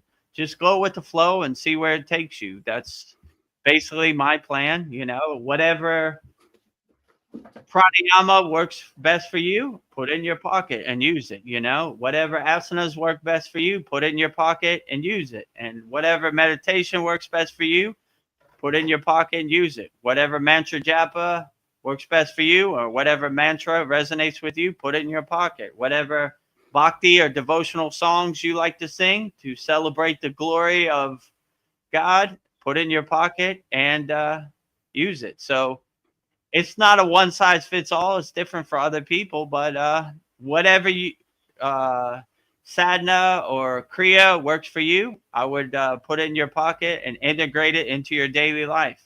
That's why in our Kriya Yoga Masterclass we have hundreds of classes, you know, on different practices. Go through them all, see which one works for you. You know, I like this one, unblocking the 7 chakras. I'm gonna integrate it into my daily life. I'm gonna do it. It makes me feel good. It uplifts me. So the best practice is the one that works best for you and uplifts you. And sometimes you do a practice for 6 months and you feel a click and it doesn't resonate with you no more. Go to another practice. You know. So keep adjusting your practice to work for you in 2025 and beyond. And when you feel that practice has run its course, you can shed that practice and find a practice that does work best for you. So, yeah, I would just say whatever practice uplifts you and makes you feel the best, then that is the best practice. So, some practices work good for other people, and some practices don't work for you. It's not a one size fits all. It's more of a trial and error process. So when I was initiated on the path of Kriya Yoga, I went through all the initiations. I went through all the techniques, and I said, I like this one. I'm gonna integrate it into my daily life, or I like that one, you know, or I'm gonna make a 7-day schedule. I'm gonna do this practice on Thursday, this practice on Monday. You know, that schedule works best for me. So I would just try it out, but it's not one size fits all. What works for some yogis might not work for other yogis. What works for some yoginis might not work for other yoginis. So just find out what practices work best for you, and that is the best practices to have. Yeah. That sounds great. Yeah. To see what works best for you. I just want to say, out on YouTube, we have a rare opportunity to ask Swami Vedananda Saraswati all your questions. It's not often that he makes himself available to answer questions. So if you have a question, type it in the comments below. He would love to answer your questions wholeheartedly. So, and there is too much work in the Himalayan mountains, so I got a lot of work to do. So yes, this is a one-time offer. yes, take So advantage. take advantage. Tomorrow I will not be here. Yes, Going back to my cave and my ashram in Dawada Hut yeah, in the state of Uttarakhand in the Himalayan mountains. where you are happy, happy, happy. Happy, happy, happy every day. Yeah. Yes. And today I'm channeling my inner gypsy. So if you have a question, I will answer it for you with the cards. So now's your opportunity. Well, Or if you have a Halloween costume, let us know what Halloween yeah, costume you have. I would like to know yeah, what people are wearing out there in YouTube land. yes. You have any Halloween stories? I would love to hear them. Get into the Yeah, Halloween absolutely. spirit. Um, I don't, Swami Vedananda Saraswati, what do you think is the secret to heal ourselves? Is there a secret to heal ourselves? The secret to heal yourself in the yogic tradition is to basically do your pranayama practice, collect your prana, and wherever you feel pain or you feel hurt, flow your prana that you've been saving to your hurt spot. So, yeah, in the Himalayan mountains, there is no hospital, there is no doctors, there is no pharmacy. So, you have no choice but to heal yourself. And you look for opportunities when somebody hurts their ankle, twists their knee, cuts up their feet on the rocks in the Himalayan mountains. We heal them collectively. So we save our prana so we can heal ourselves. Break in case of emergency your Yes. own prana. So so Yeah. Oh, when Vedagurudev went up the Himalayan mountains, the Indian government made him sign a waiver that if in case he died, they weren't responsible. So you begin to realize that no one's coming to save you. If you run into a situation, you got to save yourself. So there is no pharmacy up there. There are no doctors up there. There is no hospitals up there. So you're going to have to heal yourself. So we have these practices of collecting our prana, blowing our prana to the hurt spot. And if you're lucky enough to travel with a bunch of enlightened yogis or yoginis, then collectively we will send healing energy to you. So that's why we have these mantras like Dan Van Tree, the Sita of medicine, to send healing energy and healing oil to help you overcome whatever you're going through. And works pretty good, I yeah. would definitely say. So don't put your faith or trust in anybody else to come save you. Save yourself, you know? So heal yourself wherever you're at. My plan is I hope to never see a doctor in my life. So Yeah. hopefully I That's a get good that wish. plan. I don't want to ask anybody how I feel in myself. I tell you how I feel internally. You don't tell me. So barring getting hit by a bus and having them put my body back together, I hope to never see a doctor. The small things, virus, cold, sickness, easy to overcome when you're a Kriya yogi or yogini. Yeah, light work, kindergarten, Light another day work. at the office, light work. So yeah, I don't have faith in other people. I get to work on myself and Yeah. do my inner work and heal myself. Level up, healing myself. Right. Yes. Vedagurudev Swami Vedananda is now healed. Yeah. Jai Babaji. Oh. You are now healed. Healed. Healing yourself. Not looking for external solutions, looking for internal solutions on the path of Kriya Yoga. Yes. Swami Vedananda Saraswati, I don't know. I want to explore the idea that boredom is good for you. And here's why. Because the world has so many distractions and we don't have time to be bored. Perhaps boredom is a great opportunity to be alone with your thoughts. And when I'm with my thoughts, that's when I'm the most creative and the ideas are flowing. But in this world, I see people and they get bored and they pull out their phones and they start scrolling to avoid boredom. But even even with that is boring, I think it takes real courage to sit with your boredom. And I notice when I'm bored, I immediately start looking for something to eat. Like the food will feel that boredom. We live in such a fast-paced world. It's very uncomfortable to sit with your boredom. And I just, yeah, I think being bored is a great opportunity to work on your inner self. And yeah, I think it takes courage to just like be with yourself. So I don't know what your thoughts are on that, Swami Vedananda. I think that's where the magic comes. Yeah, I would say my guru used to say silence is the best teacher. So look at boredom as an opportunity to do whatever spiritual practice you like. So if like Vedagurudev would say, if I'm at the DMV and I have a couple hours till they get to me to get a new driver's license, I break out my mala bag and I do my mantra japa. So when you're a Kriya yogi or yogini, you're never really bored because you're looking for opportunities where there's some downtime where you could cultivate and enhance your spiritual practice. So boredom is a non-issue because you fill in the boredom with an opportunity to do your spiritual practice.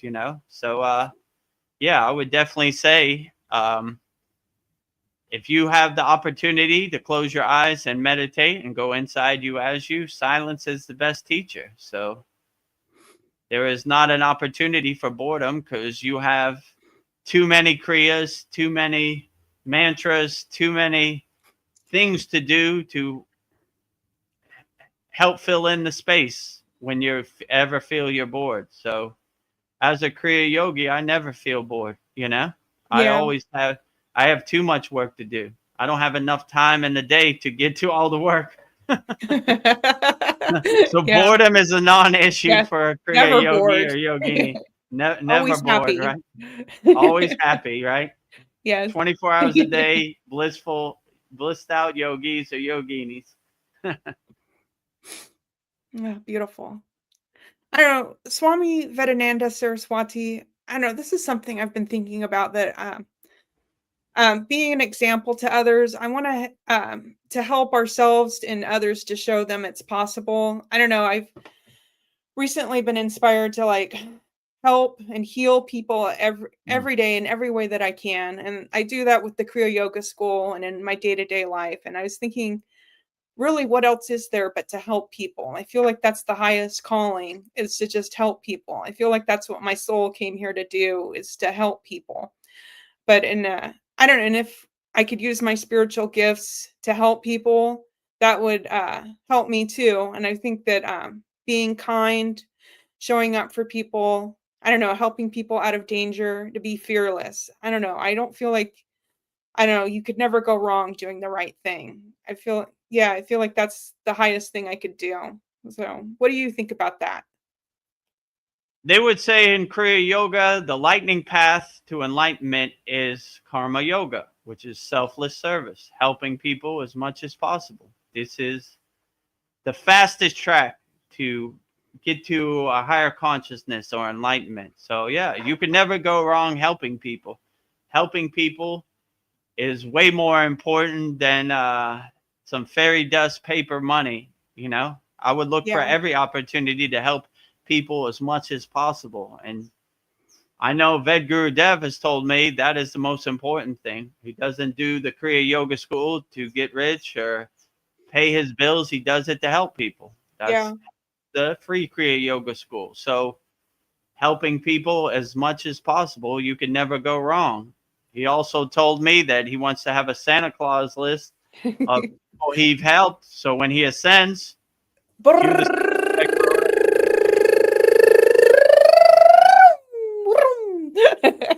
so when Vedagurudev ascends, he'll have an unlimited names on his Santa Claus list of people he helped. So yeah, I would try to help as many people as you can. You can never go wrong helping people, and that is a shout out to all the people that help people out there. Keep up the good work. Helping people. Uplifting people. That is always a beautiful thing. So yeah, I would definitely say helping people karma yoga, selfless service is the lightning path to attaining higher consciousness. And you can never go wrong helping people. It makes you feel good. It makes them feel good. It's a win-win all around. So help as many people as you can. You know, you don't have to give money. You could help an old lady across the street. You could put a smile on a child's face. You know, these are all great ways to help people. You know, so if you don't have the financial means, it's okay. Look for other ways to help people. You know, you can never go wrong helping people. Yeah. And I always think it's a beautiful thing that 6 a.m. every morning, from what Vedagurudev told me, the Buddhist monk walked bare feet, and they give blessings to people who line up on the street, and they give them rice and they give them money and they put it in their bowls, helping people. What a beautiful thing that is, helping people on the spiritual path. Don't worry, you keep up the good work. You're doing good work. You don't have to worry about food. You don't have to worry about money. We take care of all that. You keep on the right track, So when you don't have to worry about money, it becomes liberation, moksha. Like a big weight is lifted off your back. So look for the opportunity to help people, and God will fill in the blanks. The universe will fill in the blanks. So to most people in the Western world, it seems crazy. Like, how could people live in the Himalayan mountains without money? It's possible. There are thousands of people doing it right now. How can people be Buddhist monks without a job? It's possible. They're doing it, So, we've been conditioned to think that we need money for everything, We're regurgitating the playbook. We're drinking the Kool-Aid out there. But when you see the finer things in life don't require money, you don't need money to meditate. Sit on the side of your bed, close your eyes, and have a meeting inside you as you with yourself. Drink some tea in your crown chakra, So nature is beautiful. The clouds, the sunset, the sunrise, smile on a baby face. All these things are worth way more than money. So, when you begin to see that the finer things in life don't require some paper fairy dust money, then life is blissful and very liberating. I don't know. This is just a random thought, Swami Vedananda Saraswati, but you were talking about money, and I don't know. I was just been thinking that the population keeps going down, and then will there be less customers, and maybe there'll be an economic collapse? And I wonder if that would not be such a bad thing, and that maybe we'll become farmers again, and then society would become we would barter for goods, and money wouldn't be we wouldn't have money. I just think that money is the root of evil, and we don't even. Maybe I would love that, to not have to worry about money. But I don't know. You just made me think about money, and maybe that's where we're going towards. But yeah, it'd be great if you could barter and there was no need for no financial system. And we'll see what the world holds. If no matter what happens in the world, we'll still be here and we'll keep going. So give you some guidance. Customers or no customers, we keep don't need going, money. right? Yeah. We don't need money, right? Hence the free school, right? Yeah. I would prefer people to practice Kriya yoga, even if they didn't have money. That would be a true blessing, right? Money, if you want to support, you can. If you don't, that's perfectly fine. I'd rather you get some tools to help you navigate this chaotic, distracting world out here, So it'd be a beautiful thing if we could go back to the golden age of before money, and we just loved each other, helped each other, look for opportunities to feed each other. In India, you could never go hungry because every ashram, every temple has like a food line, line up.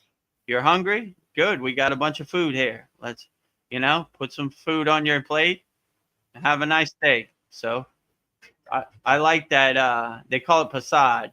Also, Prasad we give our food to God as an offering before we eat our food. So that's a true blessing. And God purifies our food and cleanses our food. Yeah. So we have divine food, but it's a good offering. God's not going to eat your food, but it's a good sign of good faith, that an offering that you give your food to God before you eat it yourself, right?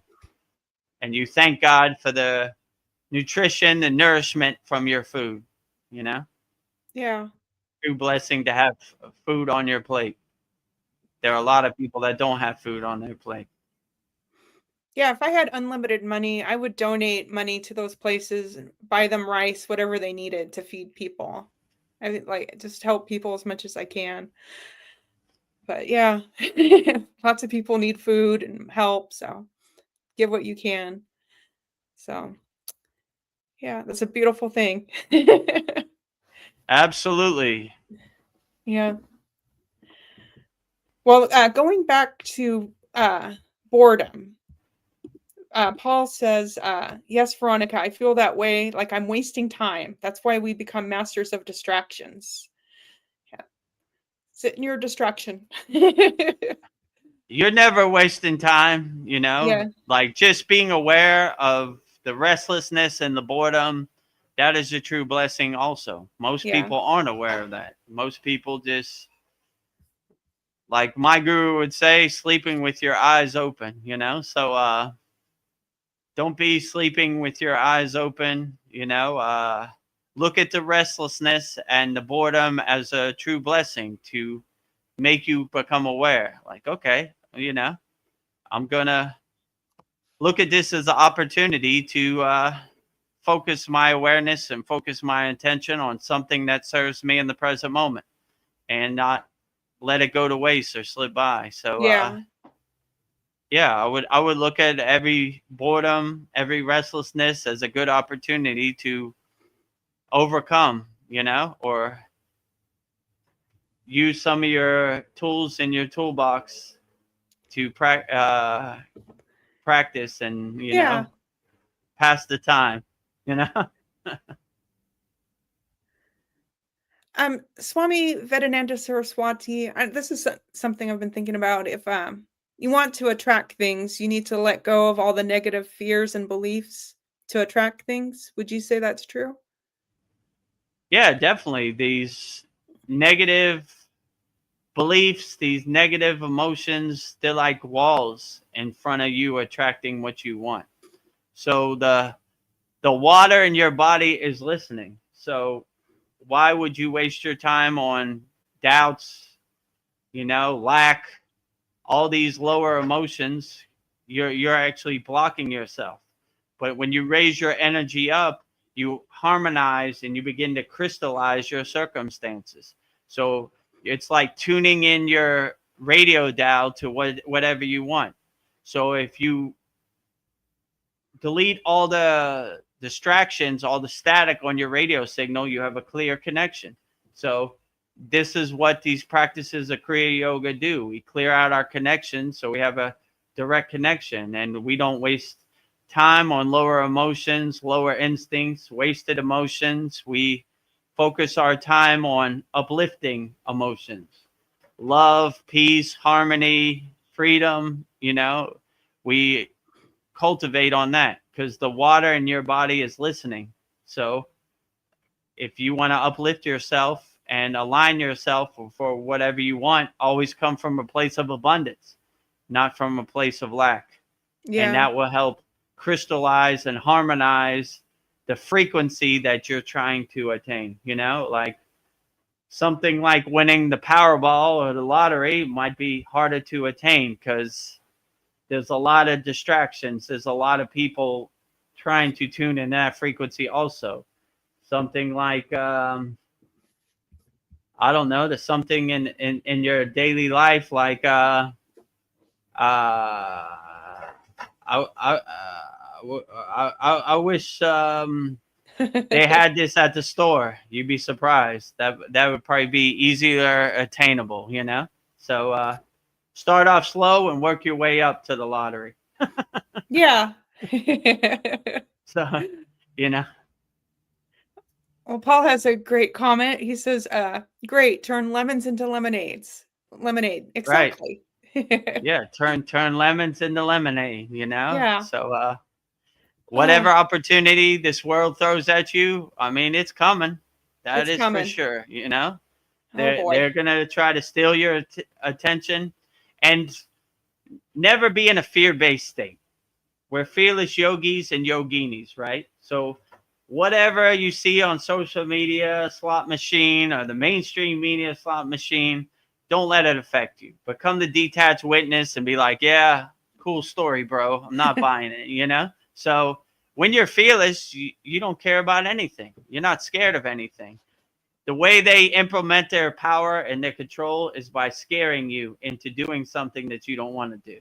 But if you're not scared, they can't scare you in anything. I'm not scared. I'm not doing that. And like I said before, have the affirmation. I don't work for you, bro. I don't work for you, bro. You're not my So boss. your next door neighbor says you should do this. I don't work for you, bro. I don't know. Somebody you see on the street says you should do this. I don't work for you, bro. Yeah. So when you take your power back, no one can steal your power. So yeah, have that affirmation. I don't work for you. If you work a job and someone pays your rent, then you work for that guy. You gotta Yeah. tread lightly. But anybody Yes. else outside your family or your job, just tell them I don't work for you, bro.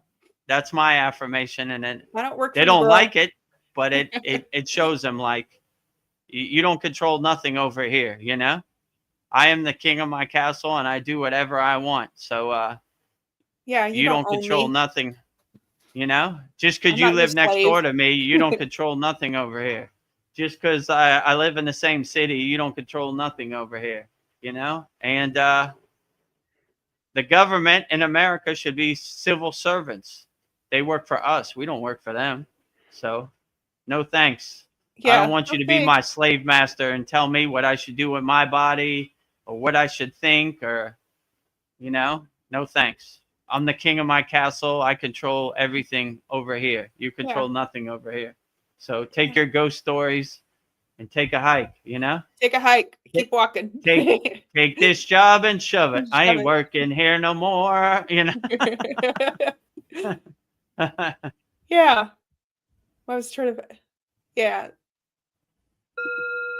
I was trying to find the. Oh, Oh,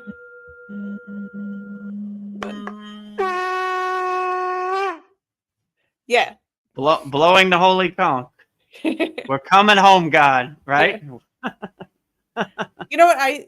You made me think like real power is the law of detachment. Stop trying and Mm, start being. I'm not going to true. attach to your beliefs. Like I'm detaching. Ugh, I mean, Vedagurudev told me on the path that his most profound insight was instead of trying to control the path, he just goes with the flow. So yeah, every day he wakes up and he says, how's Babaji going to surprise me today? And he never disappoints. So never. that's what we're doing today. Okay, great. Let's go. So just go with the flow. One thing you'll find out about this world, it never happens the way you want it to happen.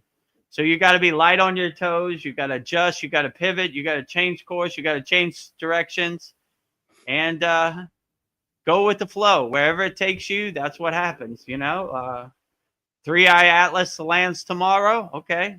Adjust, pivot, change course, change directions. If Three-Eye Atlas doesn't land tomorrow, another day at the office. Keep going. So be Yeah, light on your toes. Whatever this world, crazy, Maya, delusional, chaotic world throws at you, just be light on your toes and be like, all right, I knew it was coming. Every day is a test as a yogi. So it sure is. let's get to work. But this world is definitely uncertain, ever changing. So if you see it as ever changing, you don't really have no dog in the fight. You don't really have any expectations. You're like, I knew this Maya delusional world was going to do that. I knew they were going to run the playbook. They I always knew run the playbook. it. you know. There they go. Somebody else is Yeah, up on the roof doing something they shouldn't. running the playbook, you know. I knew they were going to do that. They run the same playbook that they Yeah, ran since JFK. They're still going yeah. at it, you know. It worked last Never time. learn. Always running that playbook, you know. Yeah. So protect your consciousness, protect your energy, and whatever other people do, don't let it affect you. Unshakable mountain, as I always Unshakable say. mountain. No matter what they do, unshakable mountain. But this world is definitely uncertain, ever changing, and if you have that awareness and that perspective, then you'll adjust accordingly, you know, and you won't get attached to any outcome or any expectations. You'll be like, I knew it. Lucy always pulls the football on Charlie Brown.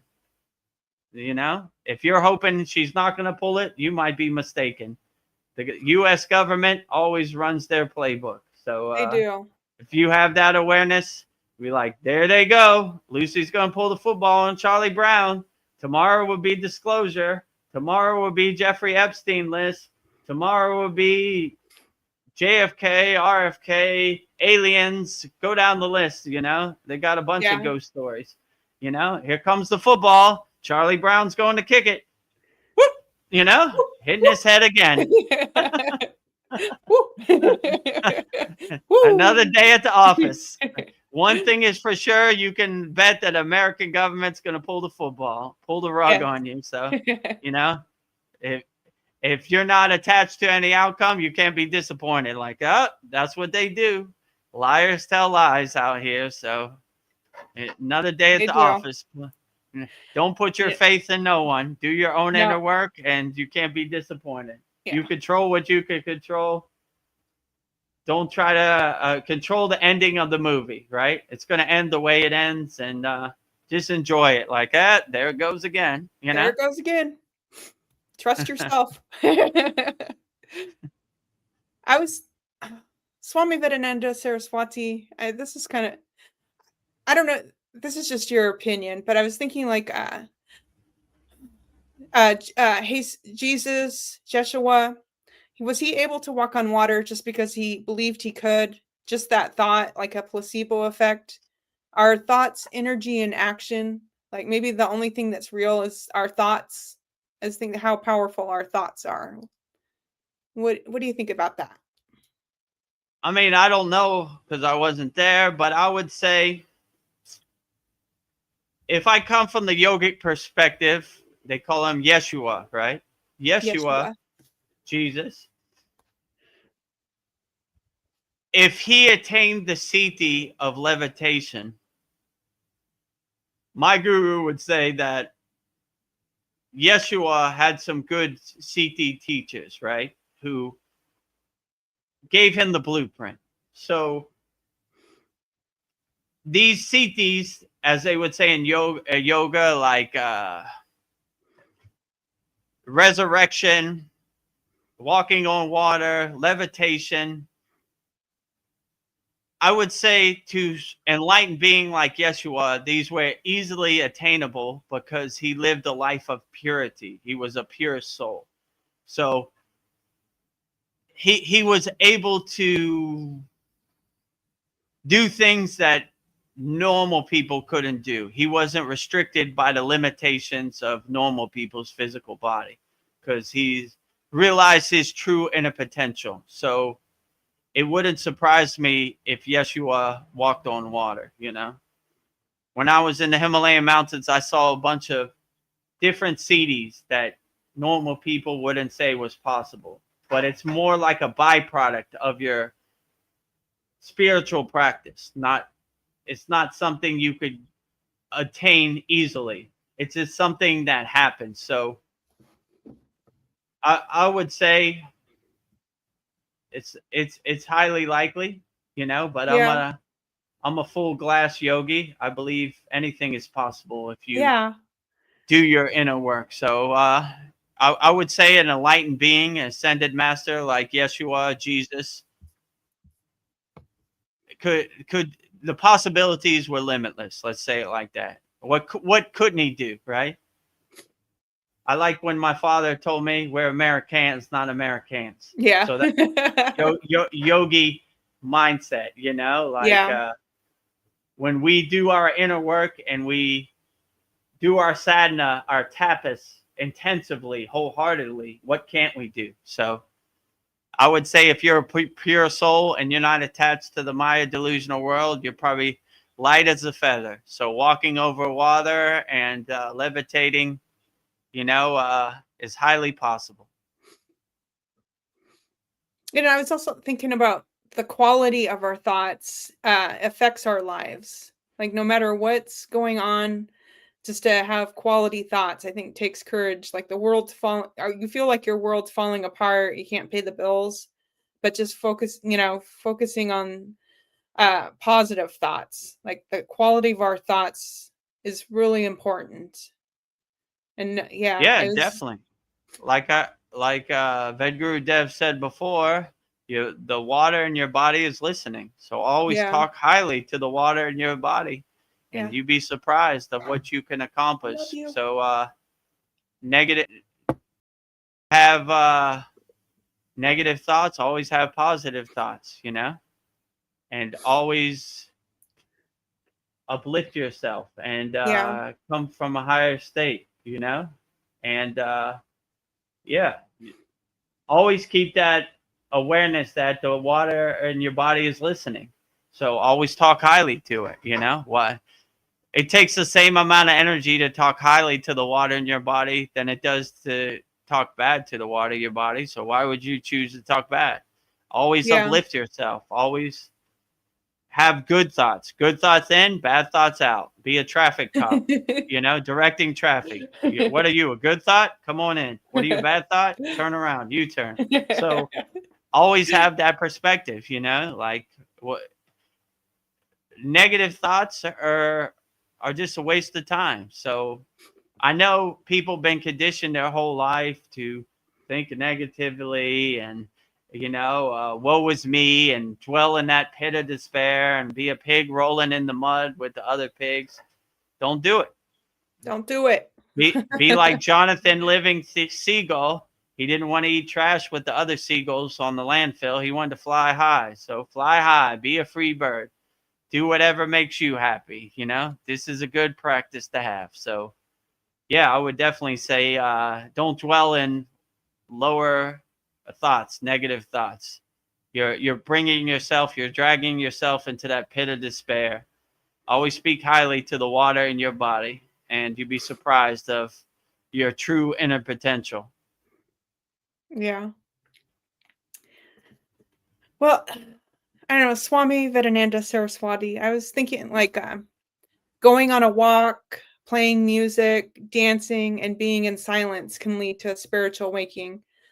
Also, can making love to the right person lead to a spiritual awakening? Like when you feel totally present and aware with someone. I don't know. Many are looking for their soulmate, and think that this is what they're looking for, a sense of coming home to a person, a profound sense of comfort and understanding. So I don't know what you feel about that. Yeah, I would definitely say if you find the right person who's aligned with your same frequency, it's a divine union. It's the divine union of Shiva Shakti coming together as one, you know? So if you're lucky enough to find that true blessing and somebody who is vibrating on your same frequency, then that is definitely a true blessing to connect two energies and become one energy. So if you have a fire, that's one fire. But if you have two fires and they connect, it's a super fire. So enhancing energies together, what a beautiful thing that is, you Yeah. know? So yeah, I would definitely say if you're lucky enough.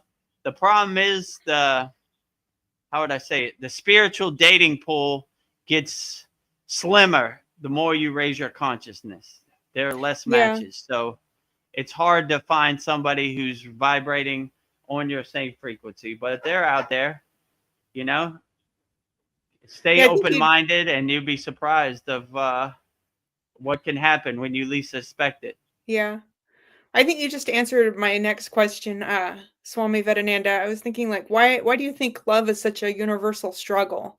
Like we're all struggling with love. Why is it such a struggle?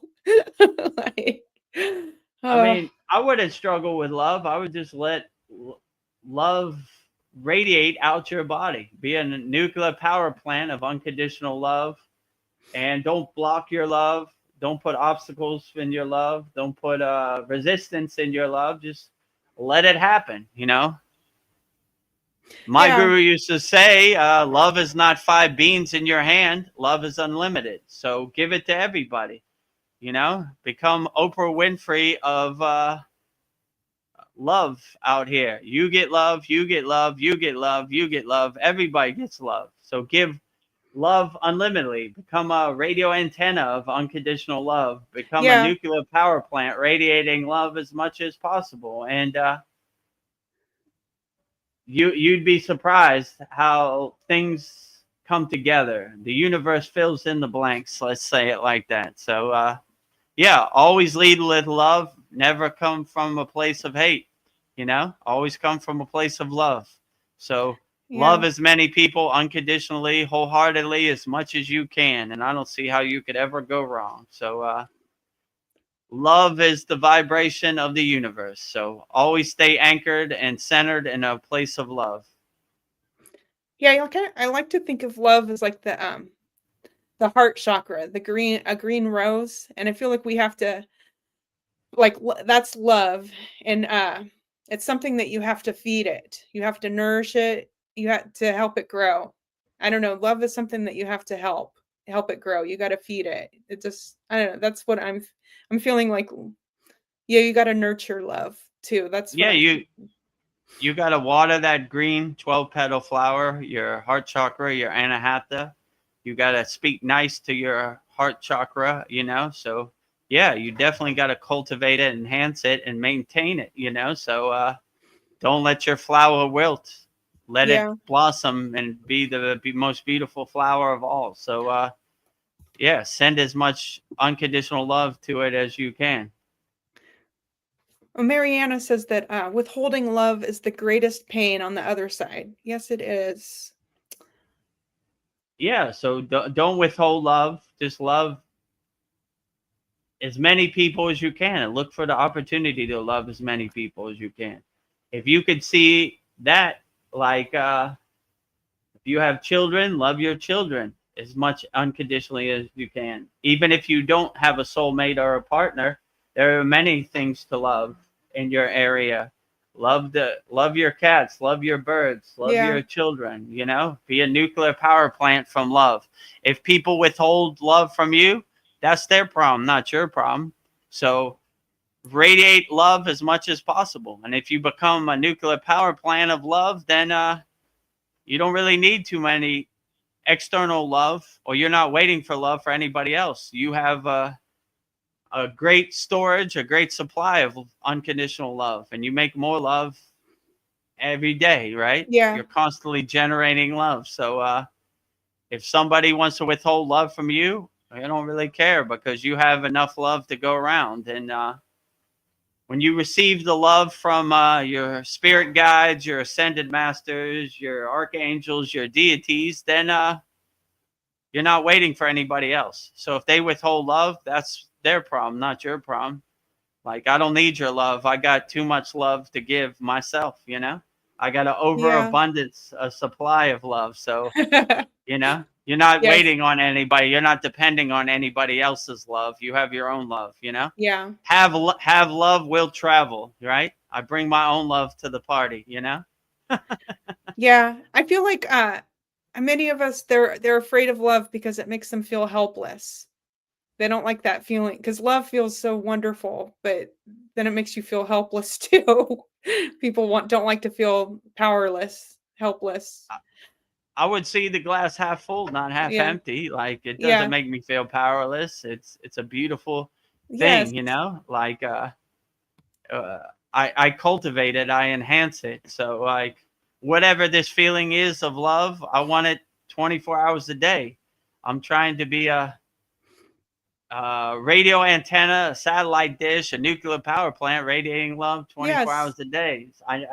So I never feel helpless, right? Because you feel helpless when you're hoping other people would kind of reflect your love back, or give the same love that you give back. And that, people are going to do what they do. They're not going to happen the way you want them to happen. So don't have no expectations. Just be a walking nuclear power plant. And if, people want to try to hurt you or deny you their love, you don't need it. You got a big supply, a huge bank of love. So Yeah. if you want to give me love, fine. Yeah. I want people who add, not minus, right? So I'm gonna take my love away from you. Doesn't matter. I have enough love to give, So Yeah. what The I need your powerhouse of love love. for? It's dirty. It's tainted. It Yeah. comes with obligations and restrictions. I don't want that type of love. I want unconditional love with no guardrails and no rules or regulations. So take your love and shove it. Yeah. I ain't No, working here no more. Yeah. Well, I was the idea of being a detached witness. It seems like how do you love without becoming attached? I feel like it's impossible when it comes to love. I don't know. I can't love without being attached.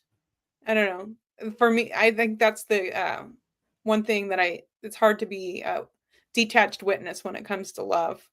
The way you would become a detached witness when it comes to love is you just let it happen the way it happens, and you don't have no expectation. You're not Oh, yeah. trying to change the movie, or you're not trying to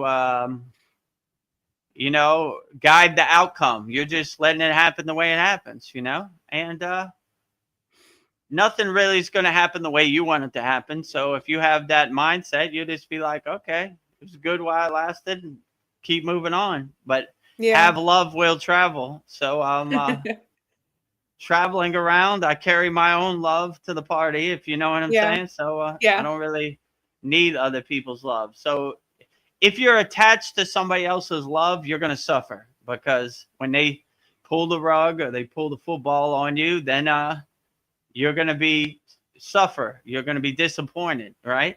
I want that love. I want it to be here. But if you see everything like clouds passing in the sky, okay, that was nice while it's here. Now it's over.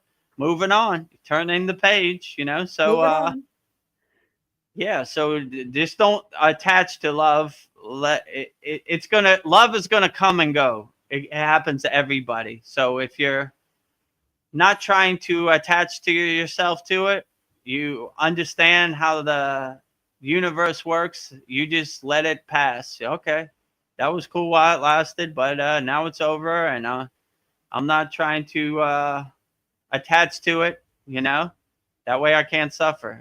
So if you don't have no dog in the fight, you just let it happen the way it happens. Clouds passing in the sky, water under the bridge. All right, well, that was cool. But yeah, can't suffer. No suffering over here. And it seems like the spiritual path, it teaches you to be in search of something to be free. But what if real enlightenment is realizing there's nothing to be in search of? It's just you realizing that this whole story is not real. Like what? I don't know. It just seems like every spiritual practice or whatever, like you're always in search of something, but maybe I'm not in search of anything. Yeah, so that's why Yogananda calls his place Self-Realization Fellowship. We're not searching for anything. We have all the tools inside us as us. We're just realizing them. We're unlocking them. So, if you want to search for enlightenment, just go in the bathroom and look in the mirror, and you'll see enlightenment looking back at you. So these tools we do in Kriya Yoga are just to help us realize our true inner potential that's inside us as us. So we're not trying to go anywhere. We're not trying to do anything. We're just doing our inner work and unlocking our true inner potential, our true inner nature. So yeah, I would say happiness, enlightenment, self-realization, Satchinanda, higher consciousness is all inside you as you, Like they say, the kingdom of heaven is within. So when you realize that, you don't have to get on an airplane, you don't have to go anywhere, you don't have to speak to anybody, you don't have to pay a bunch of money. You go inside yourself and realize your true inner potential.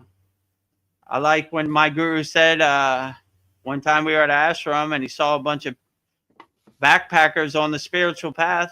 He said, I don't know why people spend a lot of money. All they need to do is go in their closet and shut the door and be alone with themselves, and they'll find out their true inner potential. So that's kind of my mindset also, Yeah. like go inside you as you, and you don't have to go anywhere or do anything. And once you have the tools, then you look for the opportunity to break out your tools, whatever this crazy Maya delusional world offers you.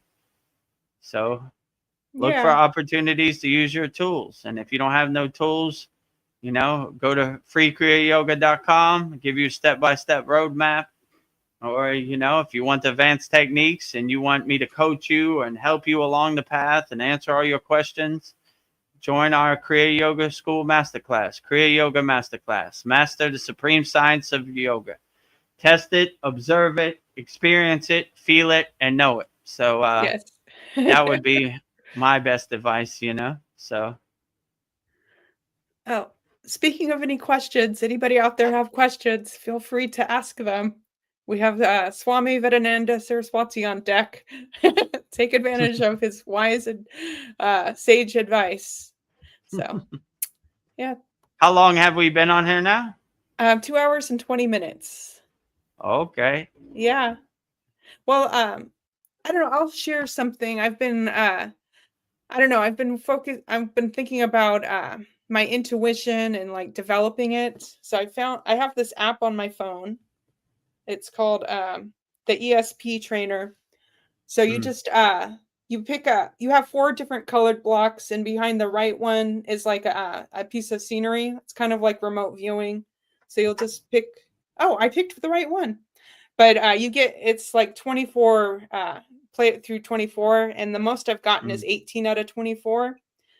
But I've just been thinking like I want to get all 24 out of 24. But when using my intuition, it feels like it's really right on when I just like I have no thoughts. I was just thinking the power of no thoughts is when I'm really clear on my intuition and like living. I was just thinking, how would my life be if I just like make all my decisions based on my intuition instead of my logical brain? So I was just thinking maybe that's something that we could test. I'm testing it right now just to see what happens if I just follow my intuition and just see where it takes me. So yeah, and I would let your intuition be your GPS, your North Star, your yeah, guiding light. Let it guide you, Your soul is never gonna lead you wrong. So always listen to your soul, always listen to your intuition, always listen to your higher consciousness, and it'll be your best GPS, and it'll guide you where you need to go. Like on the spiritual path, your logical mind is always trying to make sense of it, but there's a lot of stuff you can't make sense, yeah, And I like when my guru said, like, say I would see like a CD or something, nothing to see here, yeah, nothing to see here, like, don't try to make sense of it, but yeah, when you stop using your logical mind and then stop going with the flow, then the universe kind of fills in the blanks, which is a beautiful thing. Well, I think since we have no more questions, I was thinking Swami Vedananda Saraswati, maybe I could do the guru mantra for you before we go. Oh, outstanding. Yeah. I would love to hear it. Yeah. Guru Brahma, Guru Vishnu, Guru Devo, Maheshwar, Guru Saksak Brahma, Tahasme, Shri Guru Ave, Swami Vedananda, Saraswati, Guru Brahma, Guru Vishnu, Guru Devo, Maheshwar, Guru Saksak Brahma, Tahasme, Shri Guru Ave, Swami Vedananda, Saraswati, Guru Brahma, Guru Vishnu, Guru Devo, Maheshwar, Guru Saksak Brahma, Tahasme, Shri Guru Ave, Swami Vedananda, Saraswati. Jai Jai Babaji. Babaji. Jai Well, Babaji. Very beautiful, Veronica. Thank you for that. thank you. Outstanding. Very uplifting. Yeah. Yeah, thank you for everything you do, Swami Vedananda Saraswati, and thank you for being here on our satsang and answering all my questions and being so patient. So All the glory to Babaji and Mataji and the Siddhas. They're doing all the heavy lifting. Yeah. Well, is there anything that you'd like to share, Swami Vedananda? I've been just blabbing away, asking you all these questions. Well, I'm not a man for many words. Yeah. I would just say happy, happy, happy. Stay happy out there. Happy Halloween to everybody out there. And just stay happy. Yeah. My disciple Vedagurudev has pretty good knowledge on the spiritual path of Kriya Yoga. So make sure you tune in every Sunday, 9 p.m. Eastern Standard Time for Vedagurudev's Soul Talks live from the Thailand beach with him and Veronica. Very beautiful scenery, Thai palm trees, Thai ocean. So outstanding. And every 9 p.m. Eastern Standard Time. Vedagurudev's live Kriya Yoga Q&A satsang, which is right now. So very beautiful. Put all your questions in there. And Mantra Monday, Lord Krishna will be coming up, premiering 11 a.m. Eastern Standard Time. So that'll be 12 mantras in the Mantra Monday playlist. So if you want to see Mantra Monday, make sure you subscribe to Vedagurudev's YouTube channel at Vedagurudev. Daily Babaji quotes, daily satsang videos, daily soul talk videos, Mantra Monday every Monday. Just go to the playlist and let all the mantras play, let all the soul talks play, let all the satsangs play. We need 400 more watch hours, then we will be monetized. So make sure you support our Kriya Yoga family, and we will be monetized sooner than other. Just leave the Mantra Monday on and let it play. So let it play. Our YouTube channel at Vedagurudev, and if you want to learn Kriya Yoga 100% free, go to Kriya Yoga Masterclass.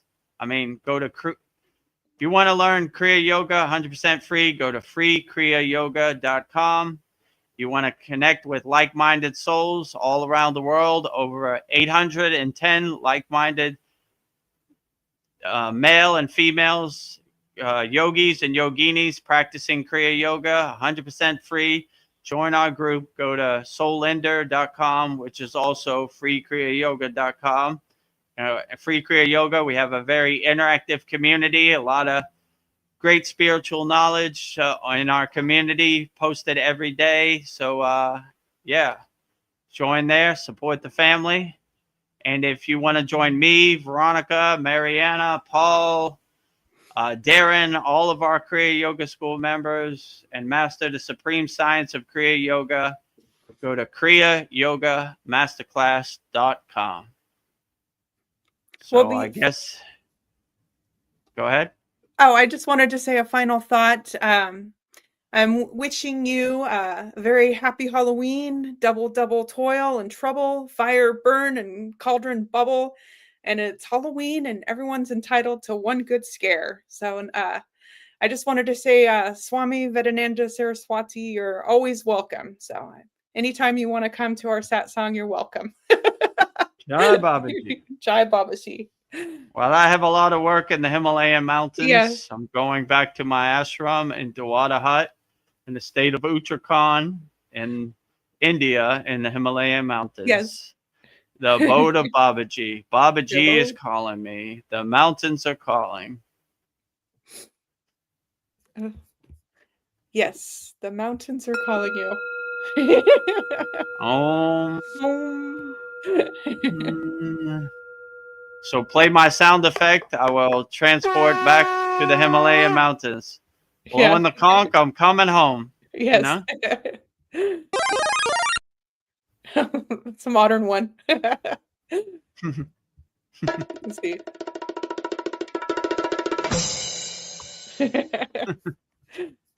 Wow. Thank you, Swami Vedananda Saraswati. It was a pleasure having you here. Happy Halloween to everybody out there. Thank you for joining our October 29th Vedgurudev's live Halloween Q&A Satsang with me, Swami Vedananda, and Veronica. So I guess with that said, we'll go out the traditional way with Babaji's Mula mantra. So if you're going through something and you need a mantra and you want to call on Babaji for help, call Babaji's direct phone number, which is Om Kriya Babaji Nama Om. And Veronica will say it so beautifully right now.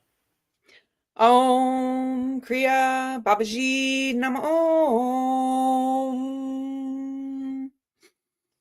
Om Kriya Babaji Nama Om.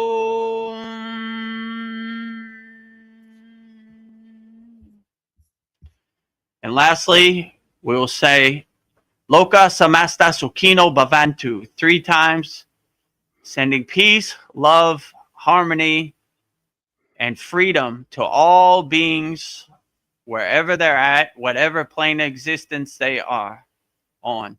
3 times. Loka Samasta Sukhino Bhavantu. Loka Samasta Sukhino Bhavantu. Loka Samasta Sukhino Bhavantu. And lastly, we will sing the Shanti, Universal Peace Mantra, sending peace and love to all people all around the world. And Veronica will say it so beautifully right now. Om Shanti, Shanti, Shanti. Shalom. Sat Nam Sadhu Tao Em. Spirit, Swami, Kami, Amen, Amen. Umen Selah Hom.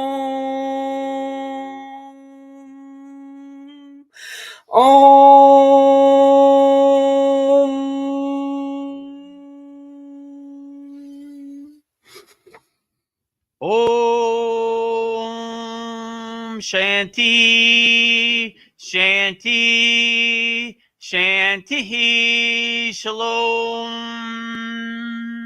Sat Nam Sadhu Tao Em Om Spirit, Swami Kami, Amen, Amen, Omen Selah Om.